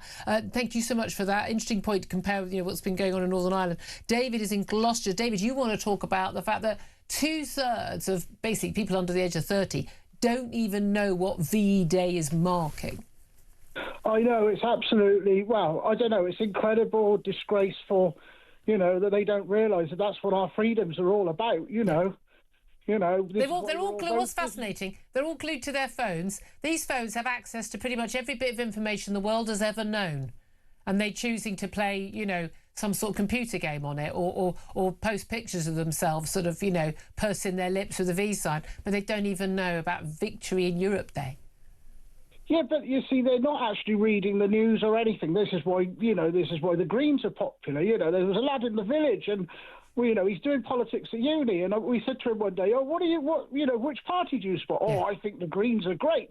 And it's like, oh my God, and there was another lady, a friend of ours, and I was saying about, immigration, and she goes, oh, immigration's great, oh, they're fantastic people, you don't know what you are going on about. And I thought, oh dear, I'm going to have to pull out of here. Those are perfectly, but both of those are perfectly legitimate viewpoints, depending on what impacts you and what doesn't impact you. Well, I'm lucky, we're lucky here down in the forest, we've got a lot of immigration in the forest, there's a lot of them about, but you know, we're lucky. You know, I'm probably in one of those little villages that won't be affected directly, and I'll probably say, you know, financially, I won't be affected, but I still think about the country. You know, my real point about this, though, Julia, was the fact that, you know, the fact that the VE Day, they don't know about VE Day, is the fact that the Starmer and co think it's okay to persecute our soldiers and our special forces. I mean, when the special forces are resigning rather than risking going in doing their job, you know, I mean, Philip will probably tell you, is it the 45th anniversary of the Iranian embassy today? Was that right? Something like that? Philip's nodding, I mean, those blokes put their lives on the line to save us. Yeah. You know, and I mean, you know, and it's just crazy, you know. I mean, we're lucky, you know. I mean, we're not far from Hereford here, you know. I mean, what, crows fly, you know, 20 minutes away. But, I mean, blimmin' heck, you know, you should always support your forces. Well, but again, it's not even a question of the forces. It's like, if you just don't know the most basic history of your nation in the last 100 years, something's gone horribly wrong at school, something's gone horribly wrong at home, and it's horribly wrong in the media as well. Really appreciate that. We covered a lot of ground there, David. Thank you for that. Up next, you don't want to miss this, Dr. Ashok Kumar, a Green Party activist, is going to be on the show. Stay tuned for that. This is Talk.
Across the UK, on DAB+, on YouTube, on your mobile, and on your side. This is Talk. Good morning, welcome back to the show. 11:35 is the time. This is Talk. We are the home of common sense. I'm Julia Hartley-Brewer. Let's get straight to my first guest in this section, Dr. Ashok Kumar. He's a Green Party activist. He's also Associate Professor at Birkbeck University. A very good morning to you, Ashok. Morning, Julia. We always start off friendly, don't we? Yes. Simple question. Has Zach Polanski's Green Party bubble burst over not just anti-Semitism, but also, crucially, and I'd like you to address this first, the fact that he's a liar? Why do you say he's a liar? Well, because he lied about being a member of the National Council of Hypnotherapy when he wasn't to his clients. He also lied when he claimed repeatedly that he was a spokesman for the British Red Cross, something they have been the ones to speak out and go, no, you weren't. He's now apologised for doing that and said that was not true. I mean, basically, he keeps claiming that he's doing things or has jobs which he hasn't actually had. That makes him a liar, doesn't it? I mean, look, I think this is sort of the end of, election cycle, GOTV forms of attacks that I think, yeah, of course, my understanding is that he was, he'd organized a series of events and he had spoken at them and fundraisers for the Red Cross. Doesn't mean he's a spokesman. Of course not. Yeah, and But so he said he lied. Yeah, he said he was, and he's not. And that was the wrong term to describe what he was. No, was it the wrong term? If Nigel Farage did that, you'd say he was a liar. If Nigel Farage did that, I would also call him a liar. I mean, if Nigel Farage said that, I would say it's not a big story. That's probably what I would say. I don't think that is what you'd say. Is the media attacking? I'm pretty balanced on this. Is the media attacking Zach Polanski for exposing him for things like telling a woman that he could make her breasts bigger through hypnotherapy, claiming to have had jobs that he didn't have, claiming to be a member of an organisation that he's not a member of?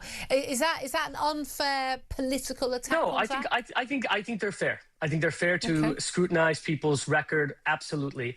Do I think they're big stories? No.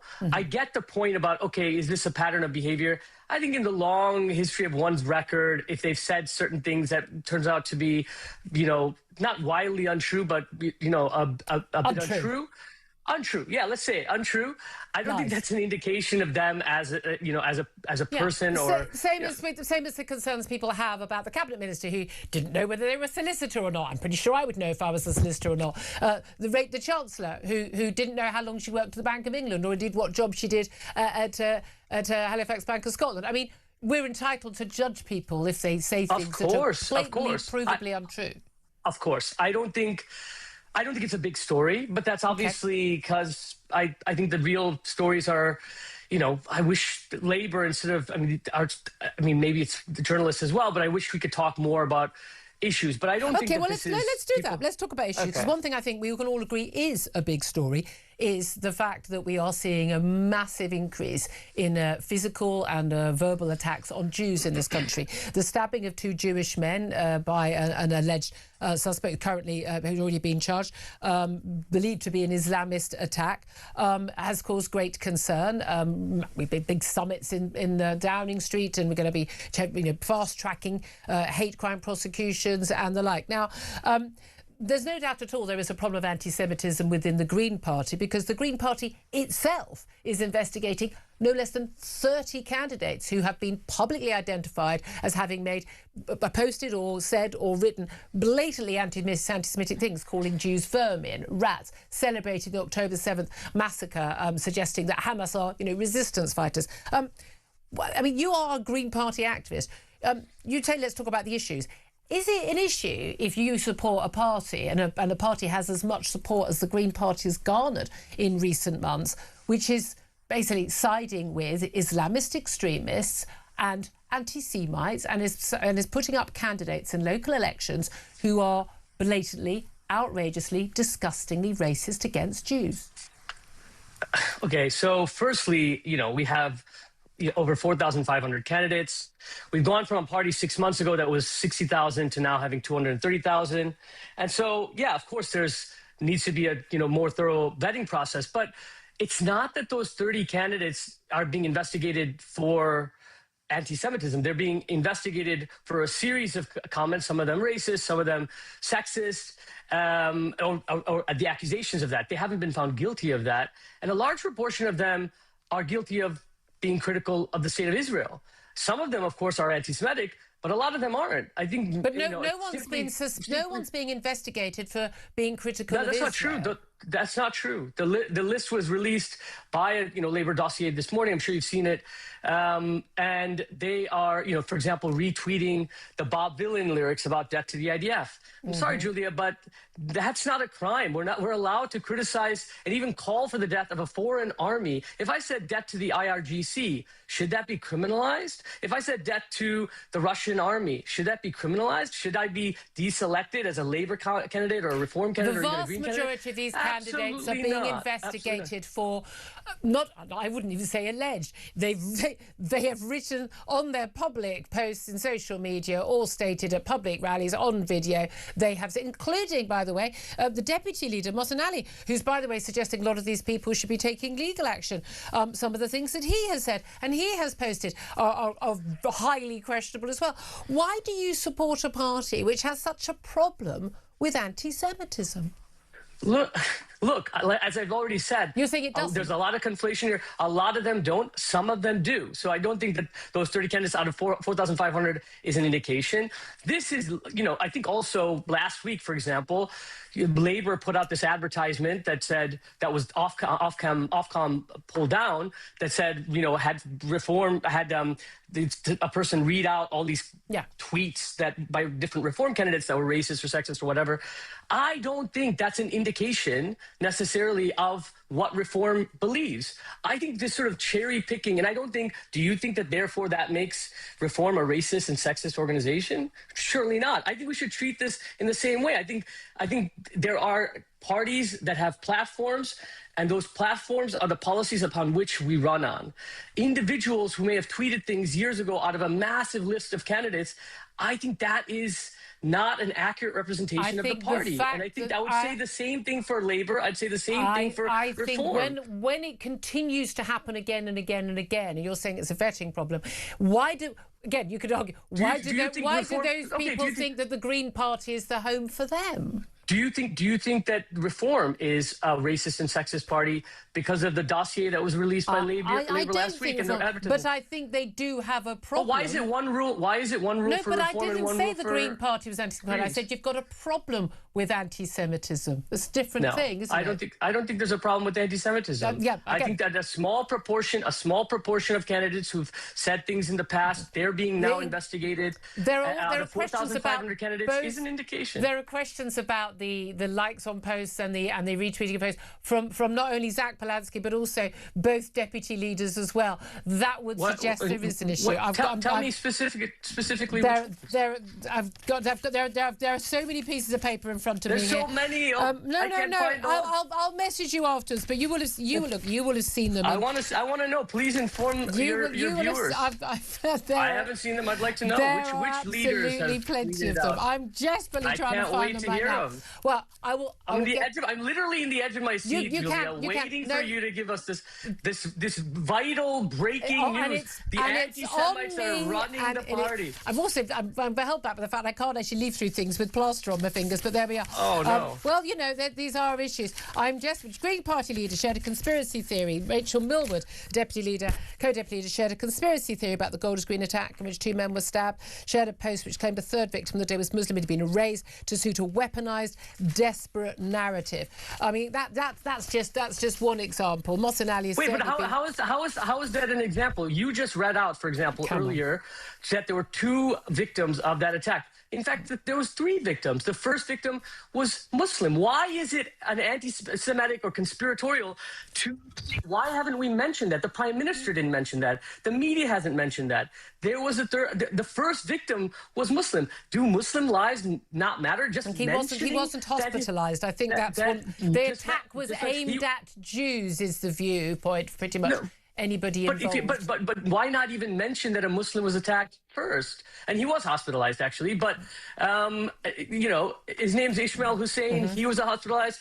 And we should name that his life matters, too. That's not anti-Semitic. That's not anti-Jewish hatred to simply mention the other person that was also stabbed. Well, no, I think it's not the mention of it. It's the idea that the reason it's not mentioned is because of the conspiracy. Let's talk about. Julia, let me just ask you. Do you think that people should that you should have mentioned that earlier in your program? On the day they talked about 2. On the day when I was on air on the Thursday after that event had happened, and I went to Golders Green, there was only talk of 2 victims at the time. But do you think it's a problem that we don't mention? Only spoke about 2 victims at the time. If you want to take that up the Metropolitan Police, that's an issue, isn't it? But then you've just given the story and you've only mentioned 2 of the victims. I think it.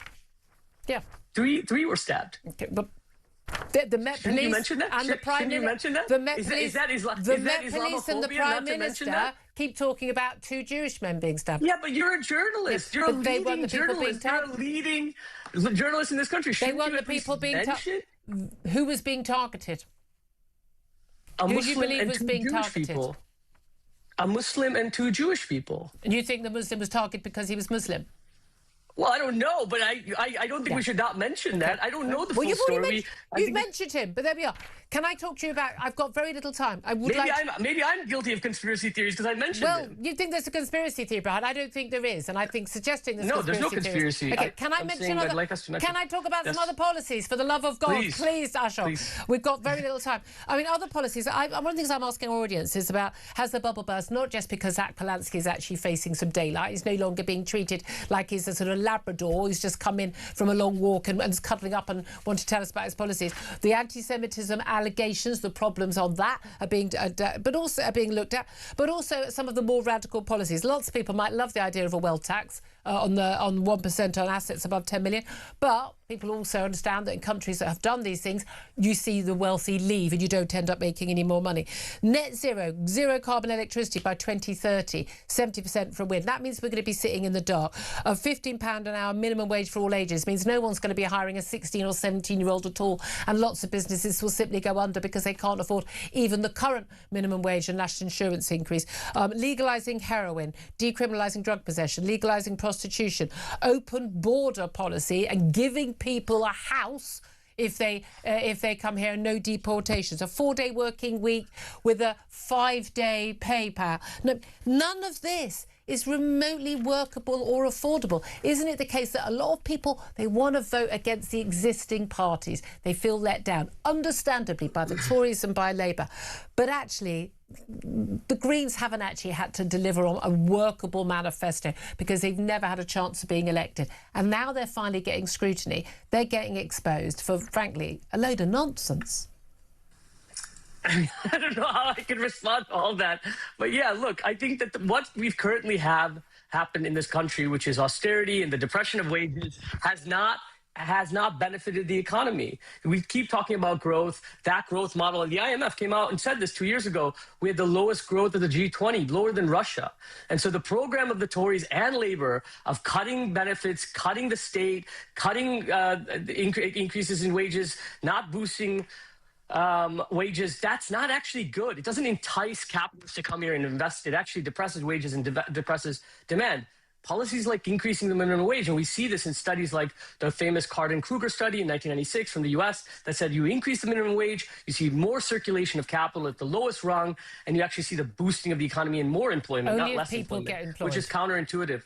So I can't address every single point that you're making, but all I can say is that poll after poll shows that under 65-year-olds in this country, the Greens are winning. They are doing well. Unfortunately, they're also the group of people, particularly young people, who don't actually bother turning out to vote. We shall see what happens. I'd love to talk to you again next week when we know the full results of these elections. And I always wish we had longer, Ashok, because there's so much to cover here. Dr. Ashok Kumar, Green Party activist, associate professor at Birkbeck University. It's coming up to 11:50. We're going to take a quick break. Up next, going to talk about jet fuel shortages. Is your holiday likely to be cancelled? And should there be a ban on the pre-flight beer? This is Talk.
Colombo and Peter Capaldi. It just so happens that it's all "You're amazing." Right. Paul White! Sir Lenny Henry! I was face down and the dog sniffed my crotch. It was very, very embarrassing. Staying out for the summer. The UK. On DAB+, on YouTube, on your mobile, and on your side. This is Talk. This is Talk the Home of Common Sense. 11:53 is the time.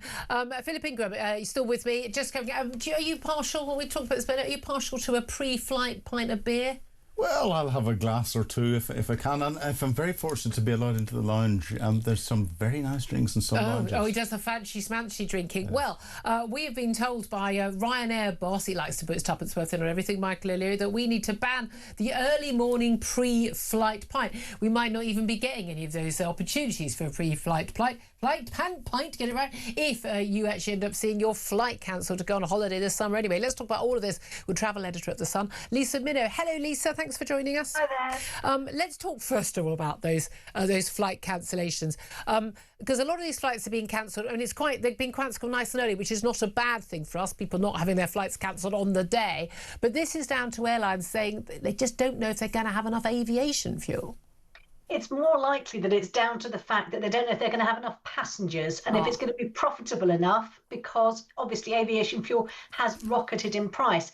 I think we need to put this into perspective. It's 13,000 flights globally. That represents about 1%, 1.45% of the global number of flights or seats that are going to be available in May. And it's no question that there is going to be some flight cancellations. Unprofitable routes have already been stripped out of a lot of carriers' schedules. So the likes of Lufthansa, KLM, Air New Zealand, they've all done that. But at the same time, we're also hearing from our main tour operators, the likes of Jet2, EasyJet and EasyJet Holidays and TUI, that they're planning on running their full schedules this summer and they're not going to be adding a surcharge. So it is very difficult for a consumer in an environment where you've got all of these mixed messages to understand exactly what the situation is. I mean, exactly. That expectation that people won't be flying to the Middle East, so more flights are going to be, people are going to be wanting to go on those flights closer to home. But this is the thing, isn't it? A lot of those flights that are being cancelled are actually flights which are near empty anyway. They're already not profitable, but their airlines using up their slots, because basically if you don't use it, you lose it. And the government has changed the rules. So, you don't have to operate those flights which aren't profitable, which are basically, 3 people and the stewardess on, just so you can use up that slot so you can keep it for the future. Yeah, and that was sensible. It was a really sensible move by the government, because we saw this in the pandemic. If you can't fly, there's no point in actually, making people adhere to these slot rules. So that's positive. But I think we just need to see a bit more clarity around the whole issue with, rather than it being the fact that we're being told on the one hand that, jet fuel supplies are low. On the other hand, we're seeing tour operators saying, look, we're running our full schedules. We haven't got an issue. I think the summer might be okay. If it continues on, I think that's a different matter. The biggest problem people are going to have is actually the queues for the biometrics in lots of airports. Go to Greece, they're not going to be doing it. That's my top tip to people. Although I think Italy and Portugal are possibly going to be next on the list when they realise the chaos and how much that is putting people off booking flights. But here's the other thing. One of the things that also might put people off being on a flight is being surrounded by a load of drunks. I've been on enough flights, you've got the stag do or the hen do, and you think, oh my God, these people are out of control. The noise, the worry that someone drunk's going to do something stupid like try and open an aeroplane door. But it's really interesting. Michael O'Leary, Ryanair's chief executive, says they should end this whole pre-flight pint where people are getting absolutely bladdered in the airports where no licensing rules apply because it's airside, not landside. And basically a load of really drunk people are getting on flights, and he's saying, look, we've got this issue. We're constantly having to divert flights, get people off flights with the police. It's an issue. But what I don't understand is why would that be an issue, given that it is actually a criminal offence for his stewards, his cabin crew, his flight attendant, to allow someone on a plane who is drunk? Yeah, it's exactly that. I mean, I think putting the blame on the airports and the pubs in airports is really not the way to deal with the situation. And I object to being told what the majority should do because of the incredibly small disruptive minority. Now, I'm not saying he's wrong that there has been an increase in disruption because of disruptive passengers. It's gone, he's saying, from once a week that they're having to divert a flight to once a day. But there must be other ways for us to be dealing with this, because they're still selling alcohol on those flights. You know, I mean, yes, they might be saying, oh, we're happy to just have it as two drinks on the flight as well. But they're all short-haul networks. People probably wouldn't be drinking more than 2 flights on a plane anyway. I mean, you're lucky to get 2 drinks by the time the service gets to you. But the thing is, I remember I was a barmaid. It is illegal in Britain, and the Civil Aviation Authority, it is illegal to allow someone to get on a plane who's obviously inebriated. Doesn't matter whether they're shouting or leery. If they are clearly drunk, they're not allowed to get on the plane. So his staff, if they're letting people get on the plane drunk, or if they serve someone who is drunk, they're the ones breaking the law. You just simply say, sorry, mate, you can all come, but your mate can't because your mate's drunk. You're not getting on. You forfeited the flight, not my problem. People will get the message. Well, I think exactly that. I mean, if we spend a little less time looking at the size of people's luggage and a bit more time looking at exactly how they are and how they're behaving, I think that could definitely help with the problem. But I think it's more about the fact that you don't punish the majority for the actions of the minority. And I understand for Ryanair this must be very frustrating, but they are running an airline and they're serving drinks on board that airline as well. So it does, to my extent, it comes as part of the hazards of the job. They should be making sure, as you say, that drunk people are not getting onto their plane. And a lot of their cabin crew can certainly have. I've been on an EasyJet plane where the guys have started doing, loads of guys on a stag do. They're quite drunk and they're doing press-ups on top of the seats. I tell you what, one look from that cabin crew member, she was having none of it. Get back in your seats. And they looked like the headmistress had arrived. It was beautiful to see. The rest of us were clapping away. Anyway, great to talk to you, Lisa Minnow, travel editor at The Sun. By the way, that was Philip Ingram doing that. Anyway, plenty more coming up, including the brilliant, the wonderful Melanie Phillips up next. This is Talk.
Across the UK, on DAB+, on YouTube, on your mobile, and on your side.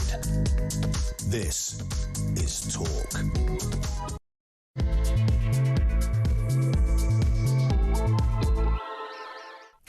Good afternoon. Welcome back to the show. 2 minutes past 12 is the time. This is Talk. We are the home of common sense, and I'm Julia Hartley-Brewer.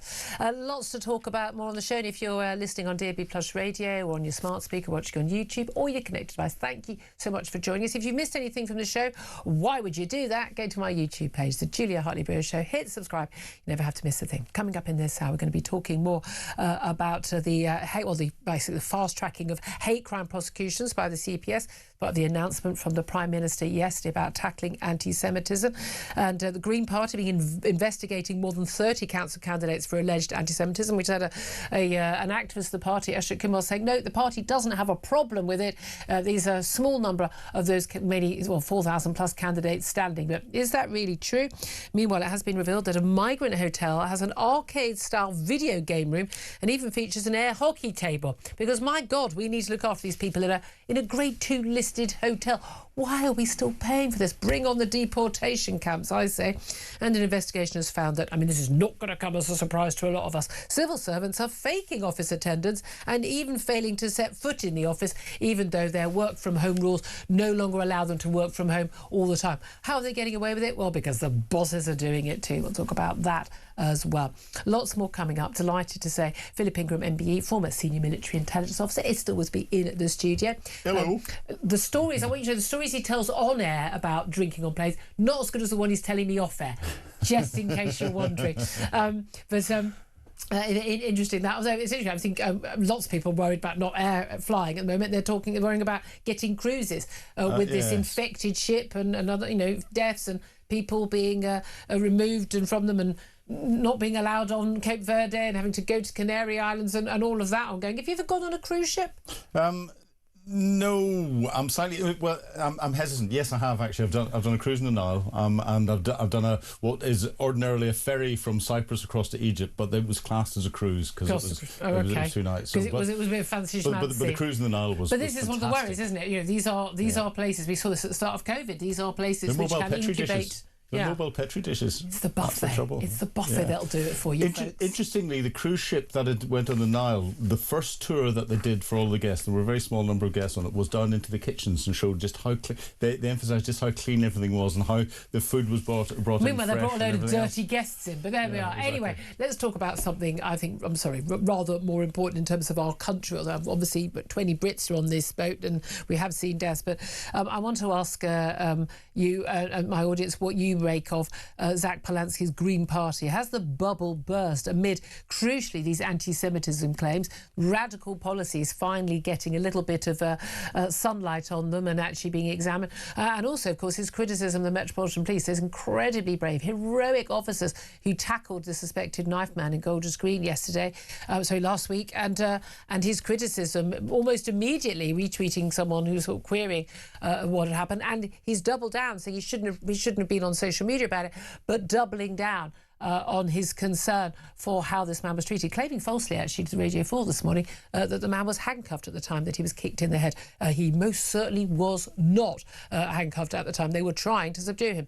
But anyway, we've been told by a Green Party activist that no, they don't have an anti-Semitism problem. We've been told again and again by Labour that they want to tackle anti-Semitism and that the Prime Minister says this is a crisis for us all after yet another meeting, yet another summit about how he's going to tackle this issue yesterday. Let's talk about this now with somebody who has been highlighting this issue, raising the flag on this issue, putting a big neon sign saying we need to tackle this issue for a number of years in numerous columns and numerous books as well. She is Melanie Phillips, columnist at the Times newspaper, also author of Fighting the Hate, a handbook for Jews under siege, her most recent book. Melanie, thank you so much for joining us. Good to see you, Julia. I don't even know where to start because there's so much to talk about. Can we start, first of all, with the Prime Minister? Because, he is the man in charge right now. He's held these meetings. He's done a lot of hand-wringing. He's given statement. He visited Golders Green, couldn't get out of his car, not within gates, unless he was at inside gates because of the booing and the chants of, Keir Starmer, Jew harmer at him for his failure to act on anti-Semitic attacks today. He's now certainly saying all the right things. He's bringing in, heads of NHS and schools and the arts and the police, and saying we need to take more action. He's talking about fast tracking hate crimes, prosecutions, a terror law to treat Iranian proxies as foreign spies, an Iranian-backed group claiming, although no evidence as yet, being backed behind this crime last week. Do you think that he, A, is doing enough, and B, means what he says? Well, on the latter point, I think he is sincere. I think he is sincerely horrified by the anti-Semitism that he sees around. I don't think he has the faintest idea of the extent of it, but nevertheless, what he sees has genuinely alarmed him. As to what he's doing about it, it's pathetic. He simply will not face the key issues. It's no good having people in universities, the police, the NHS, and saying, you've got to do better. I want to see lists of people that you are dealing with and do this, do that. And I want to see progress. This is rubbish. They won't do it because the problem lies in these institutions, in their failure or refusal to even accept what they're seeing is anti-Jewish or anti-Zionist. People don't realize that anti-Zionism in itself is really terrible.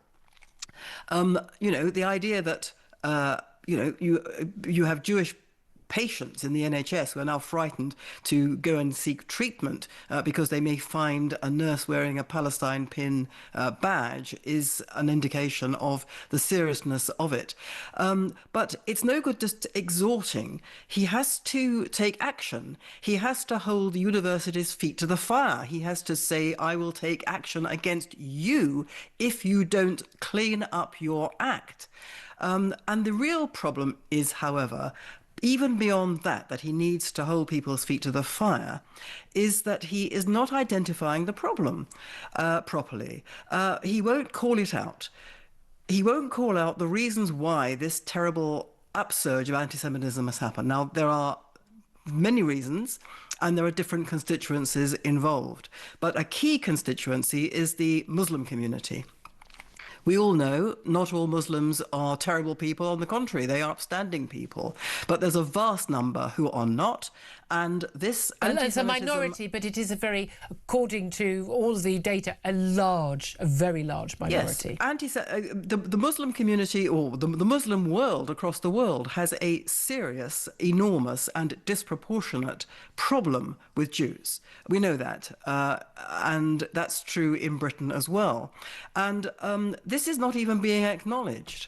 He didn't actually mention Islamist extremism, I think, until yesterday. Right. Well, Islamist extremism is one thing, but this goes far beyond Islamist extremists. This is something which, one or two very brave Muslims have called this out and have said, the Muslim community just isn't standing up to this, isn't identifying it as something to be fought within their own community. But the problem goes much broader than the Muslim community.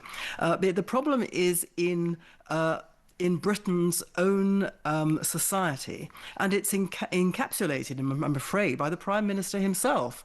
Decent as he may be, concerned about anti-Semitism as he may be, he has fueled this. What has fueled this mainly since October 7 is the perception that Israel is not just behaving badly, but is behaving in a demonic fashion by starving Gazan civilians, by killing vast numbers of them wantonly, by killing children, killing babies, doing these terrible things which make them not just wrong, not just to be opposed, but make them positively demonic, Nazi. Now, the Prime Minister has never said, not once has he said, this whole thing is a tissue of lies, that the Israelis are behaving as well as they possibly could be expected to do in these circumstances. And at a higher standard than British Army behaves. And much better, but that basically they are conducting a war of self-defense against a genocidal onslaught, and it is simply obscene and completely ludicrous and wrong for anybody to call this genocide. And those who are calling it genocide have to bear responsibility for the hatred and violence they are potentially unleashing. He has never said that. Instead, he has led his government in recognizing a state of Palestine, which is a fictitious thing in itself, for which the Hamas thanked him as a reward. It was perceived as a reward for the attacks of October 7, 2023. And he didn't stop during this war in Gaza. He didn't stop suggesting that Israel was behaving appallingly, that it was killing too many people, that it had to stop immediately.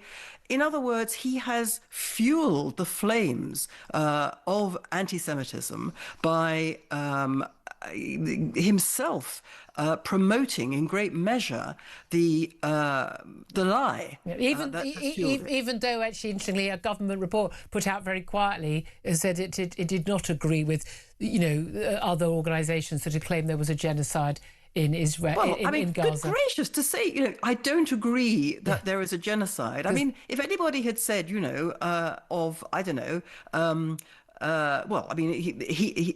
people had said, I don't agree that Ukrainians are responsible for attacking Russia. Yeah. I mean, people would have said, well, this is ludicrous. Of course people don't agree. It's not even a thing. But it isn't true. I just want to tackle that, and also another point you made there. But again, this is at the root of this, isn't it? Because the argument is often made that, and you said earlier, anti-Zionism itself is terrible. Those are your words. People say, but I'm not an anti-Jew. I'm not an anti-Semitic. I'm anti-Zionist, and we're entitled to criticise the state of Israel. I'm sure you would agree. I live in Israel. People are absolutely entitled. Indeed, many Israelis criticise the state of Israel. It's a vibrant democracy where lots of criticism of Netanyahu and the government and government policies and the like. That is completely not only allowed, it is to be encouraged in a democracy. Absolutely. Why do you say, though, anti-Zionism is equally, is as terrible? Well, first of all, criticism of Israel is right. That should be absolutely. There's no problem with that. But the problem is that it's not criticised like any other country. It is subjected to a campaign of demonization based on falsehoods and malevolent lies in order to destroy it, and not just destroy the current state of Israel, but to destroy the liberation movement that actually set it up, which is Zionism.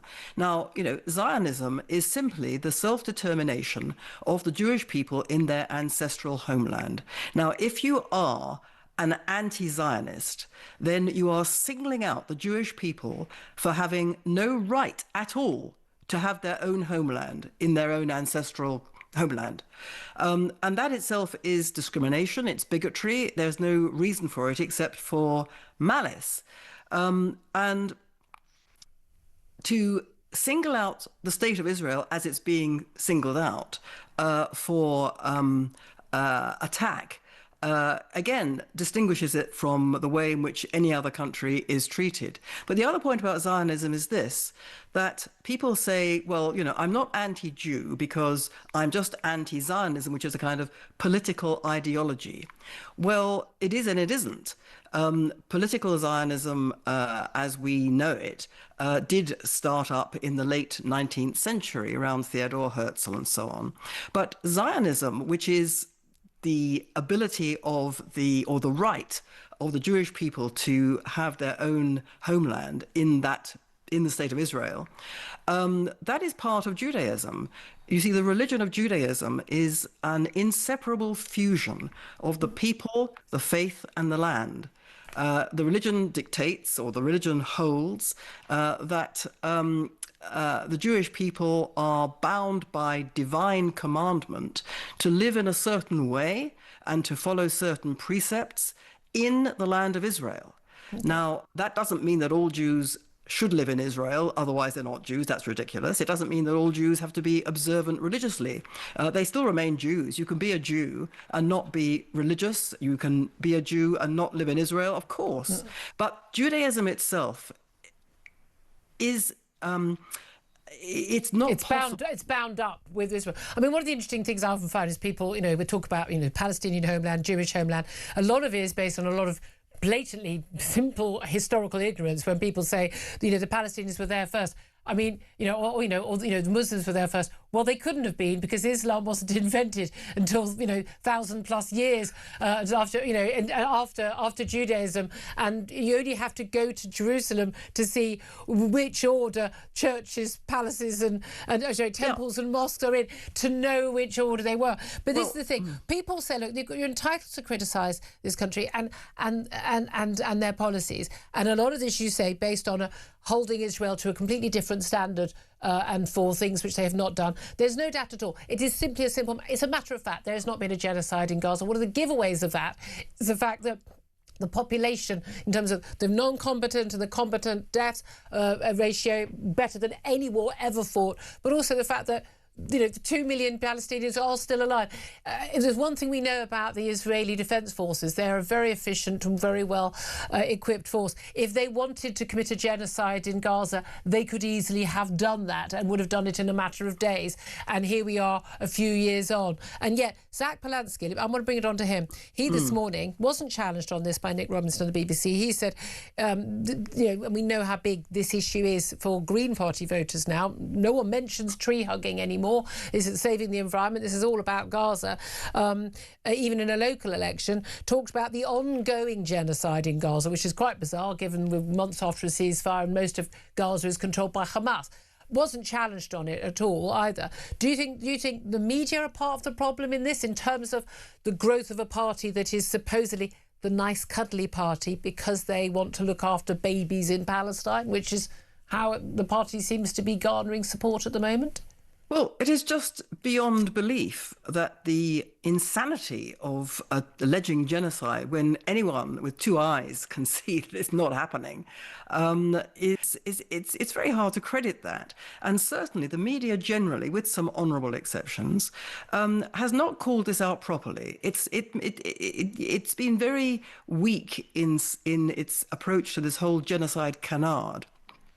It's not said of the people who are using the word, like Zach Polanski, that it's just insane. It's just completely ludicrous. What on earth is he talking about?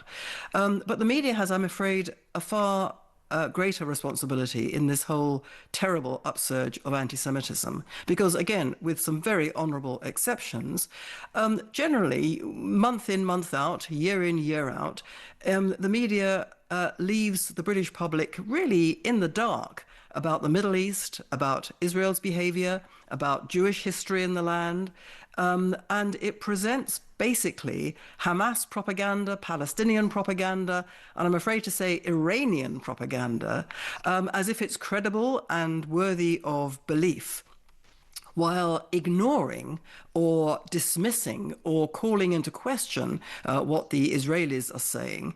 And it presents also such a terribly skewed idea of what's going on, in that month in, month out, it has never adequately or even at all reported the persecution of Israelis who are being attacked, injured and murdered in continuing numbers in Israel itself, in what's called the West Bank, the rockets that were coming over from Gaza year after year.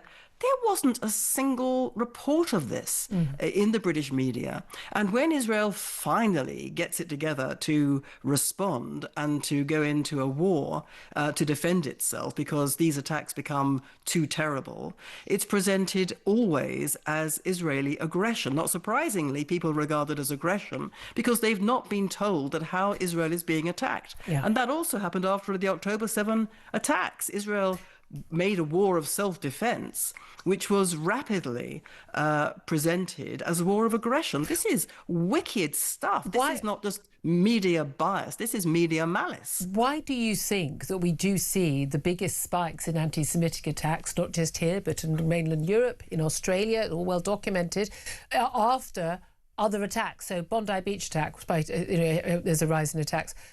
The Heaton Park synagogue attack in Manchester last October, spike in attacks following that. After October 7th, a spike in attacks almost immediately, before Israeli forces had even entered Gaza, before the first Israeli missile was sent and hostages were brought home.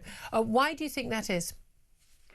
The reason why people see it as aggression after an attack is it is said it's because Israel's behaving badly. Well, it's not. It's because Israel is reported in a malevolent way, which presents it as literally demonic in the way it's responding to being attacked. It's not surprising that if people are given this impression, they become enraged. I mean, I would, if I didn't know anything about it, I would be enraged by the picture that is painted of Israel. But there is something even worse going on here, which is not specifically to do with the media, but it's more that it's a terrible thing to say, but when Israel is attacked, there is a kind of glee that takes over and that inspires more attacks. So, this rise in anti-Semitism, which has been going on actually for a very long time before October 7, before those attacks in Israel. But what we saw from October 7 was a kind of ecstatic delirium, particularly in the Muslim dancing community. In the streets. Yeah, because you see, it was like, my goodness, we've done it. We've breached the defenses. Israel, and everybody thought Israel was impregnable. We've actually breached their defenses. This is a great day because it means that we're now on course to destroy Israel altogether. And after we've destroyed Israel, we're coming for the West. Globalizing the Intifada is what it means. Do you think the likes of Zach Polanski is very much in the news? And we're asking a question about him today to our audience about his, the anti-Semitism claims. Some 30 candidates who are being investigated over anti-Semitism by the party themselves. Some celebrating October the 7th attacks, calling Jews vermin, rats, you name it. I mean, it's just some extraordinary stuff. Do you think he is? And I mean, he's a Jew himself. He often says, "But I'm Jewish. I can't be anti-Semitic." Is he just another useful idiot for the Islamist cause? Well, first of all, I'm afraid to say that the idea that if you're Jewish, you can't be an enemy of the Jewish people is simply false. I'm afraid Jewish history is absolutely studied throughout the centuries with Jews who have led the charge for the enemies of the Jewish people, who have slaughtered them in great number. Karl Marx was born a Jew. Or his family baptized him, but he was born a Jew. And he was a virulent anti-Semite who said that his ideal society would be one without a single Jew in it. Now, it's not a coincidence, I think, that the ideologies we're talking about that fuel people like Zach Polanski and people on the hard left, I mean, these ideologies derive from Marxism, which presents Jews as behind capitalism and responsible for all the ills of the world. Now, as you say, Zach Polanski is a Jew. What does he think he's doing? I can't answer that question. I'm not inside his brain. But it seems to me that he is just cynically riding two tigers. One is the hard left, which is supported in great measure unfortunately, by so many young people. And the other is the Muslim community, for whom, as we can see, large numbers of them believe that Gaza is the issue on which they're going to vote for people to empty their bins on Thursday. We all care about bin collections in Gaza, Melanie. Didn't you know that?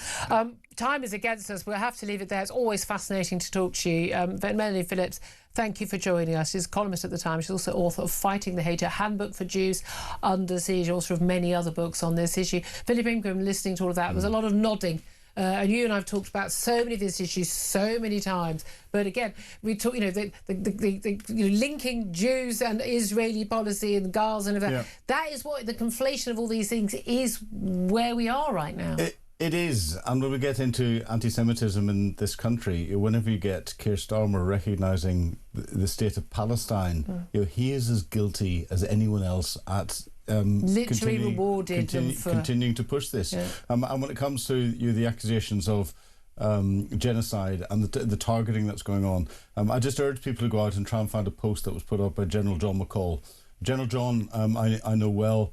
He went on a trip to Israel and he was sceptical. He had seen what was in the press. He thought that genocide was going on. He examined the targeting process and he came back a changed man, going, no, actually they're putting in more care than we do. And he got access to what they were doing. And he got access to what they're doing. And he went out there with the firmly of the mind, they're committing genocide, they are operating outside the laws of warfare. Hamas's own figures.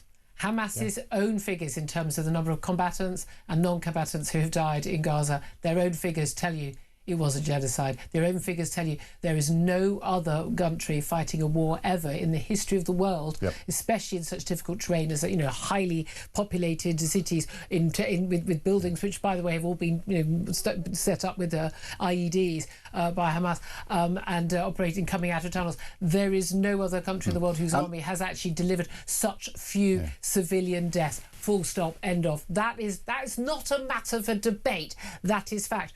Based on Hamas's own figures. So if you want to believe Hamas, you can.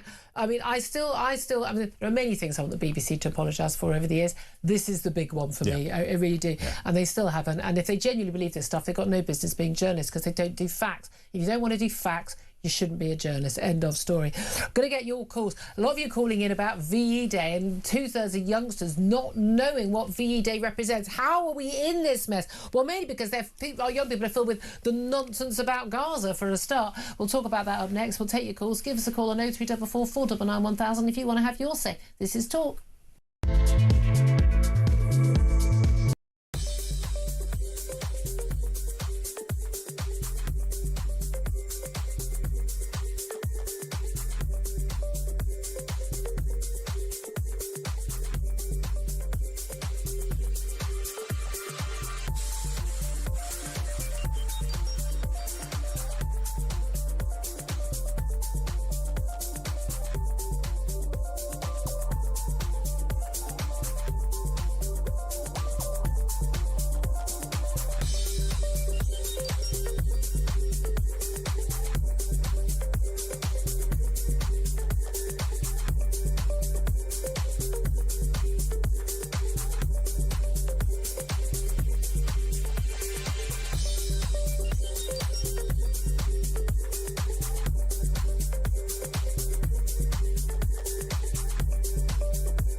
Starmer fueling anti-Semitism? I don't think he's doing anything to deal with anti-Semitism. The attempt to gaslight the British people and the Jewish community is appalling. This has to stop. It's almost being normalised, and it's terrifying, and we're sick of it. Enough's enough. Don't be shocked, and don't you bloody dare claim to be shocked or upset or care about Jewish people being stabbed on the streets of our capital city in broad daylight. This is on you. Across the UK, on DAB+, on YouTube, on your mobile, and on your side. This is Talk. This is Talk the Home of Common Sense for me, Julia Hartley-Brewer. Coming up, we are going to be talking about civil servants faking when they're working from home, ever actually going into the office. What a surprise, no one gets anything done in our public sector anymore. And we'll talk to the former head of the UK Border Force, our favourite, Tony Smith, about the latest migration madness. That's coming up after your calls.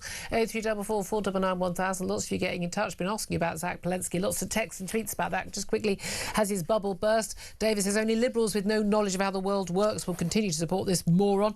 Rob says if any Green Party supporter wants a preview of Zach Palensky in authority, look at the New York mayor. They're very similar. This is true.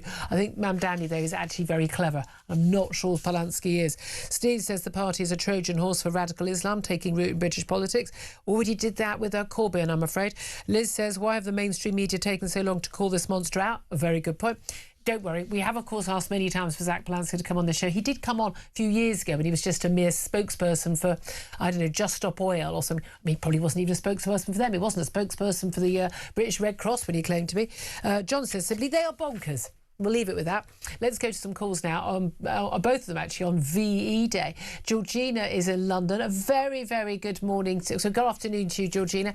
What do you want to say about the fact that 2/3 of people under the age of 30 don't know what VE Day actually marks?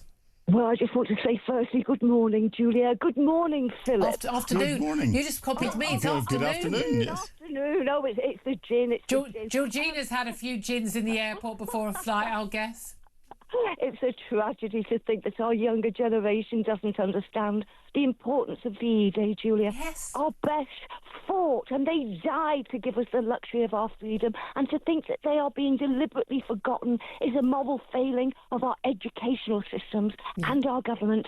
You can't erase the great out of Britain, no matter how hard you try, and believe me, they're still trying now. We've always been a nation of lions, of British bulldogs. We've always fought for our democracy. We've always fought to protect the weak and the infirm, and we'll never change. We were a military powerhouse, Julia, on the world stage. Our military prowess was copied and admired the world over.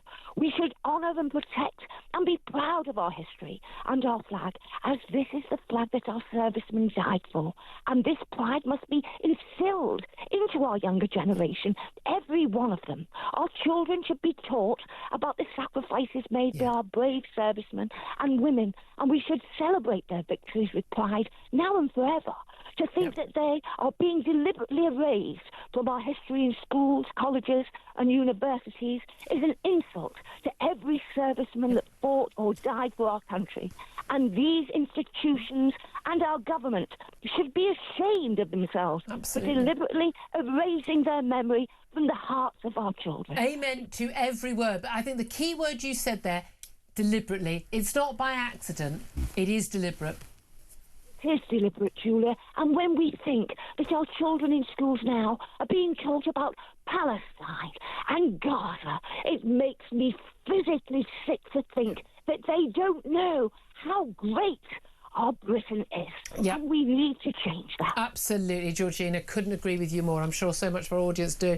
No, Philip does. I'll get your reaction to what we've heard from Kevin, who's in North Yorkshire. Kevin, you also want to talk about VE Day? How do you follow Georgina? Yeah. I'm sure her surname is Churchill. I wouldn't be surprised to hear it. No, it's a pleasure to follow. Good morning, good afternoon. I just wanted to say that, following on from what Georgina said at the end of the day, it's a radical left long-term plan to take over education, and they've succeeded. Yeah. They will all these generation that we're discussing, they'll all know about Rosa Parks. They'll all know about that. They'll all know about.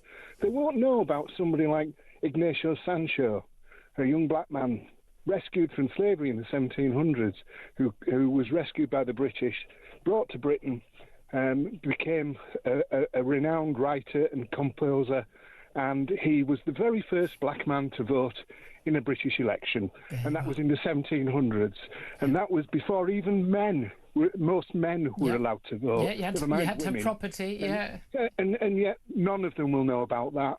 Gainsborough painted him. There's a famous painting, and this is the type of thing that our children are denied, the history, the gratitude that they should hold for such things, and they just know nothing about it. And it's my generation that's guilty. I mean, I'm approaching 60 from the wrong side. you know, it's our generation that's let this happen. Yeah. We need to make sure that it's returned back to its normality. I think a lot of people are completely unaware what happened in comprehensive schools from the 70s onwards, and just again the complete takeover by the left of our schools, of our teaching colleges. And, absolutely, Kevin and Georgina. I mean, both superb, knowledgeable, fantastic calls with passion. I can't tell you how much I appreciate you taking the time to have your say, and I just like to put all our school children in front of them. Philip, I mean, you were actually, Georgina, you'll love this. He was saluting while you were speaking, Georgina. I was sitting to attention and saluting, because Georgina was, she was a Churchillian in what she was describing and the way she was describing it. You would follow her into battle. Oh, 100%, spot on. Yeah, and this stuff matters. People go, you flag shaggers. No, that's what they'll go. This is about important. Knowing your history, knowing your values, knowing what you stand for, knowing what your country has been about, is about, and will be going forward. It's having a moral sort of structure and foundation. There's an old adage: history has a habit of repeating itself, and it does. And if we don't understand our history, then you don't learn the lessons of history to stop it happening again. Absolutely. Well, we'll be talking about that aspect of things. So with Tony Smith up next, when we're talking about a migrant hotel with an arcade-style video games room and an air hockey table as well, because there's nothing too good for those fellas on those dinghies. We'll talk about that with Tony Smith up next. This is Talk.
Across the UK, on DAB+, on YouTube, on your mobile, and on your side.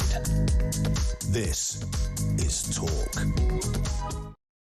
A very good afternoon. Welcome back to the show. 12:39 is the time. Let's talk right now to Tony Smith, who's former head of the UK Border Force, who joins us to talk about the latest migrant freebies. Very good afternoon to you, Tony. Afternoon, Julia. I know you would have been listening to what my last two callers, Georgina and Kevin, had to say. It's one of those interesting things, but a border force. Quite crucial for the nation state to have a history, to have a current, and to have a future. You do need to have borders, because a nation without borders and border controls, therefore, isn't a country, is it? So proud of that uniform, Julia. When I served 40 years. It was the immigration service when I joined it, and we merged with customs, came to border force. But I was so proud to wear that uniform, go and get my medal from the Queen when I'd done my time. Right, there was a real patriotism in public service in the border force. But we are, as you and I explained, we are very much subject to legal and political constraints about what the Border Force can and cannot do. So I quite often do a lot of this media stuff just to try and defend the Border Force. Say, actually, you know, a lot of those people will be listening to your show. They'll be supporting what those people are saying, but they can't. Not allowed to talk to you. No. So I'll come and talk to you, Julia. No, well, that's why we appreciate you doing it. Well, look, we've had an awful lot of talk about of migrant issues, whether it's illegal migration, but also legal migration as well. But in particular, illegal migration, we've got, I mean, the latest migrant hotel scandal. We've got images from inside Birmingham's Grade 2 listed Roughton Hotel revealing pool tables in a communal leisure area, an arcade-style video games room and an air hockey table, all of which, by the way, have been moved in since the 300 young male inhabitants who use the facilities have been moved in. They weren't there before. They've got a security guard and they've got, of course, the taxpayers footing the bill for all of this. I thought we were told that they were not going to be in these fancy hotels anymore and they weren't going to be getting all these facilities, but we're paying for them all.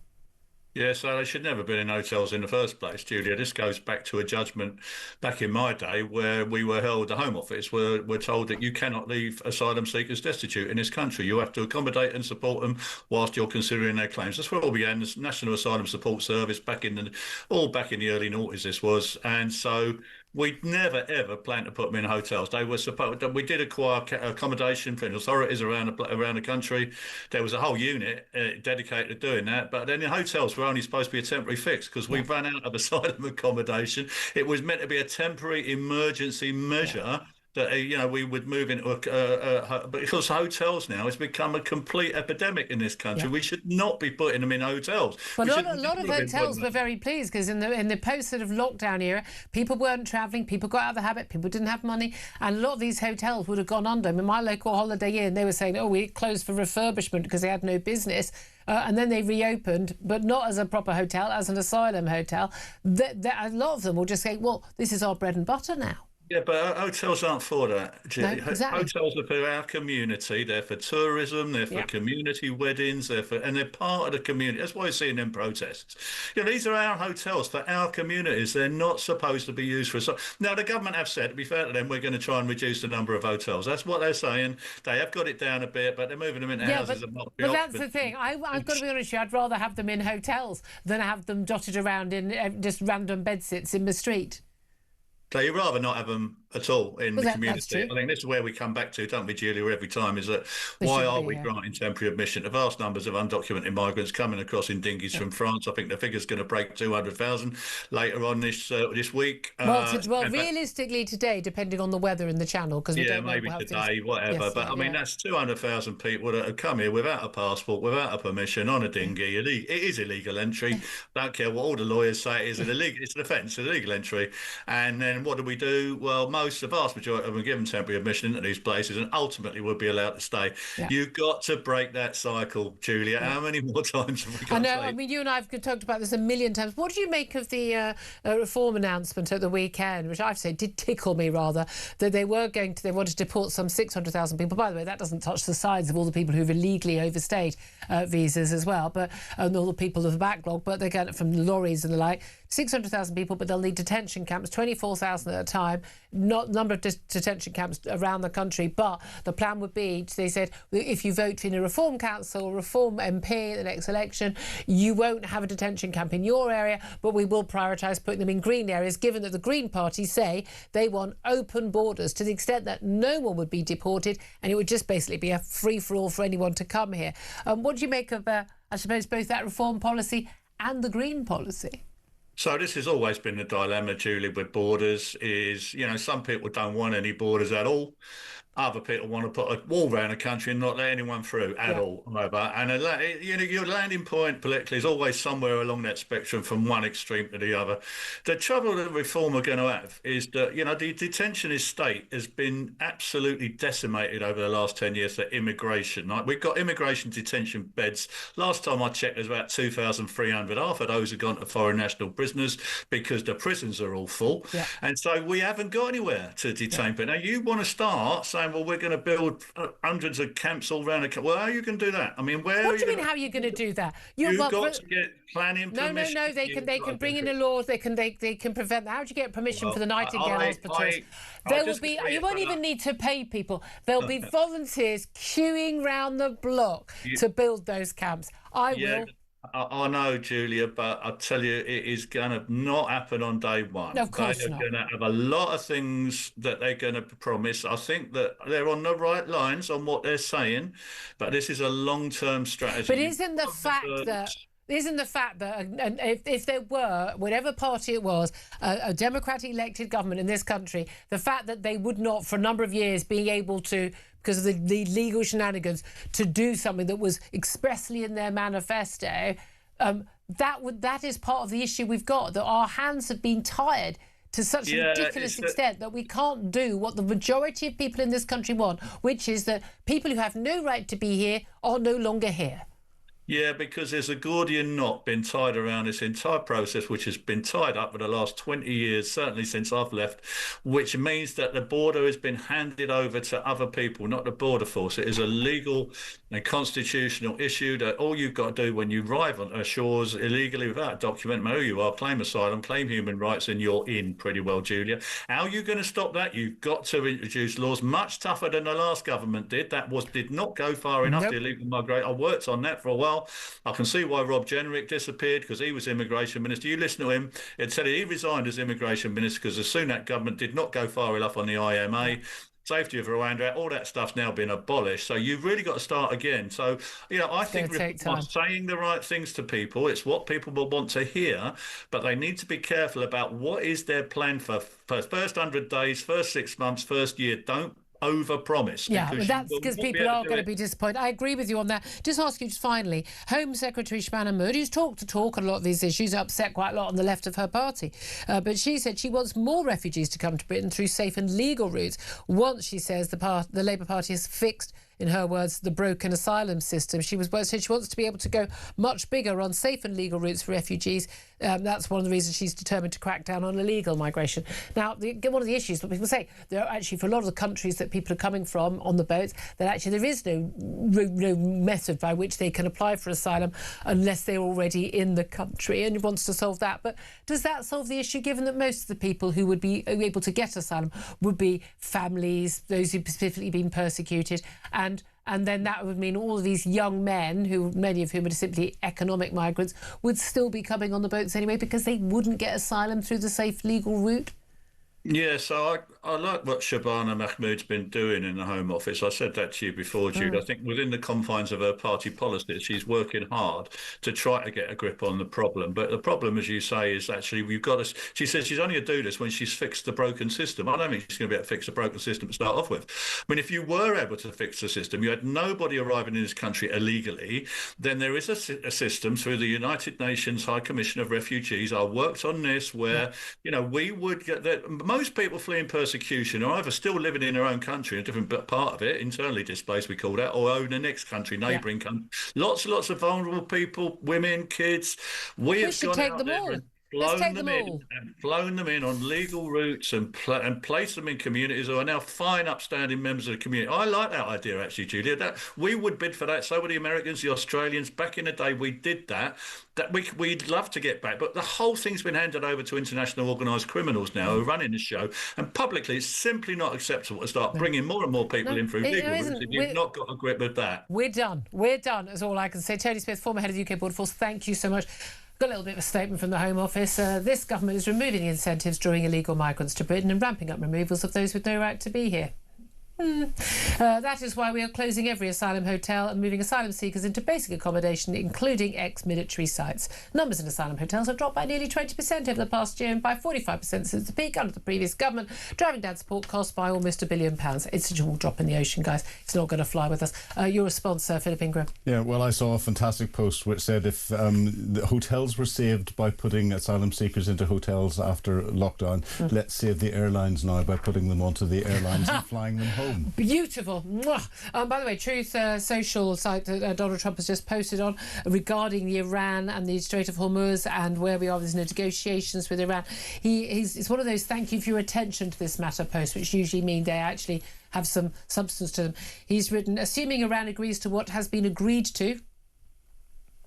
assuming Iran agrees to give what has been agreed to, which is perhaps a big assumption, the already legendary epic fury, that is the actual war against Iran, will be at an end, and the highly effective blockade will allow the Hormuz Strait to be open to all, including Iran. If they don't agree, the bombing starts, and it will be sadly at a much higher level and intensity than it was before. Quick response to that, Philip, because basically say there's a lot of talk coming out of Pakistan that there is some sort of deal on the table, basically saying if Iran agrees to it and actually does what it says it will do, then that's fine. The blockade ends, things go back to normal, the war ends. But if they don't, then it's going to restart on a much greater scale. My response is, a post that allegedly comes from the Iranian Revolutionary Guards Navy, which says transit through the Straits of Hormuz is now secure, citing an end to US threats and the introduction of new procedures. In its first response to the US halting assistance to stranded ships, the Guards did not detail the measures, but thanked the ship's owners and captains for complying with Iranian rules. I don't know what that means. Yes, well, that is them building on that statement. Okay. So clearly there were negotiations going on in the background, and it appears to be some hope. That's good hope for our cost of living as well. 12:51 is the time. Let's take a quick break. Then we're going to be talking about, those civil servants who will work from home, don't have to come into the office. And they're told they do have to go into the office. Turns out they're faking that. It's no wonder that public sector's in the mess it's in. We'll talk about that up next with the Taxpayers Alliance. This is Talk.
Starmer fueling anti-Semitism?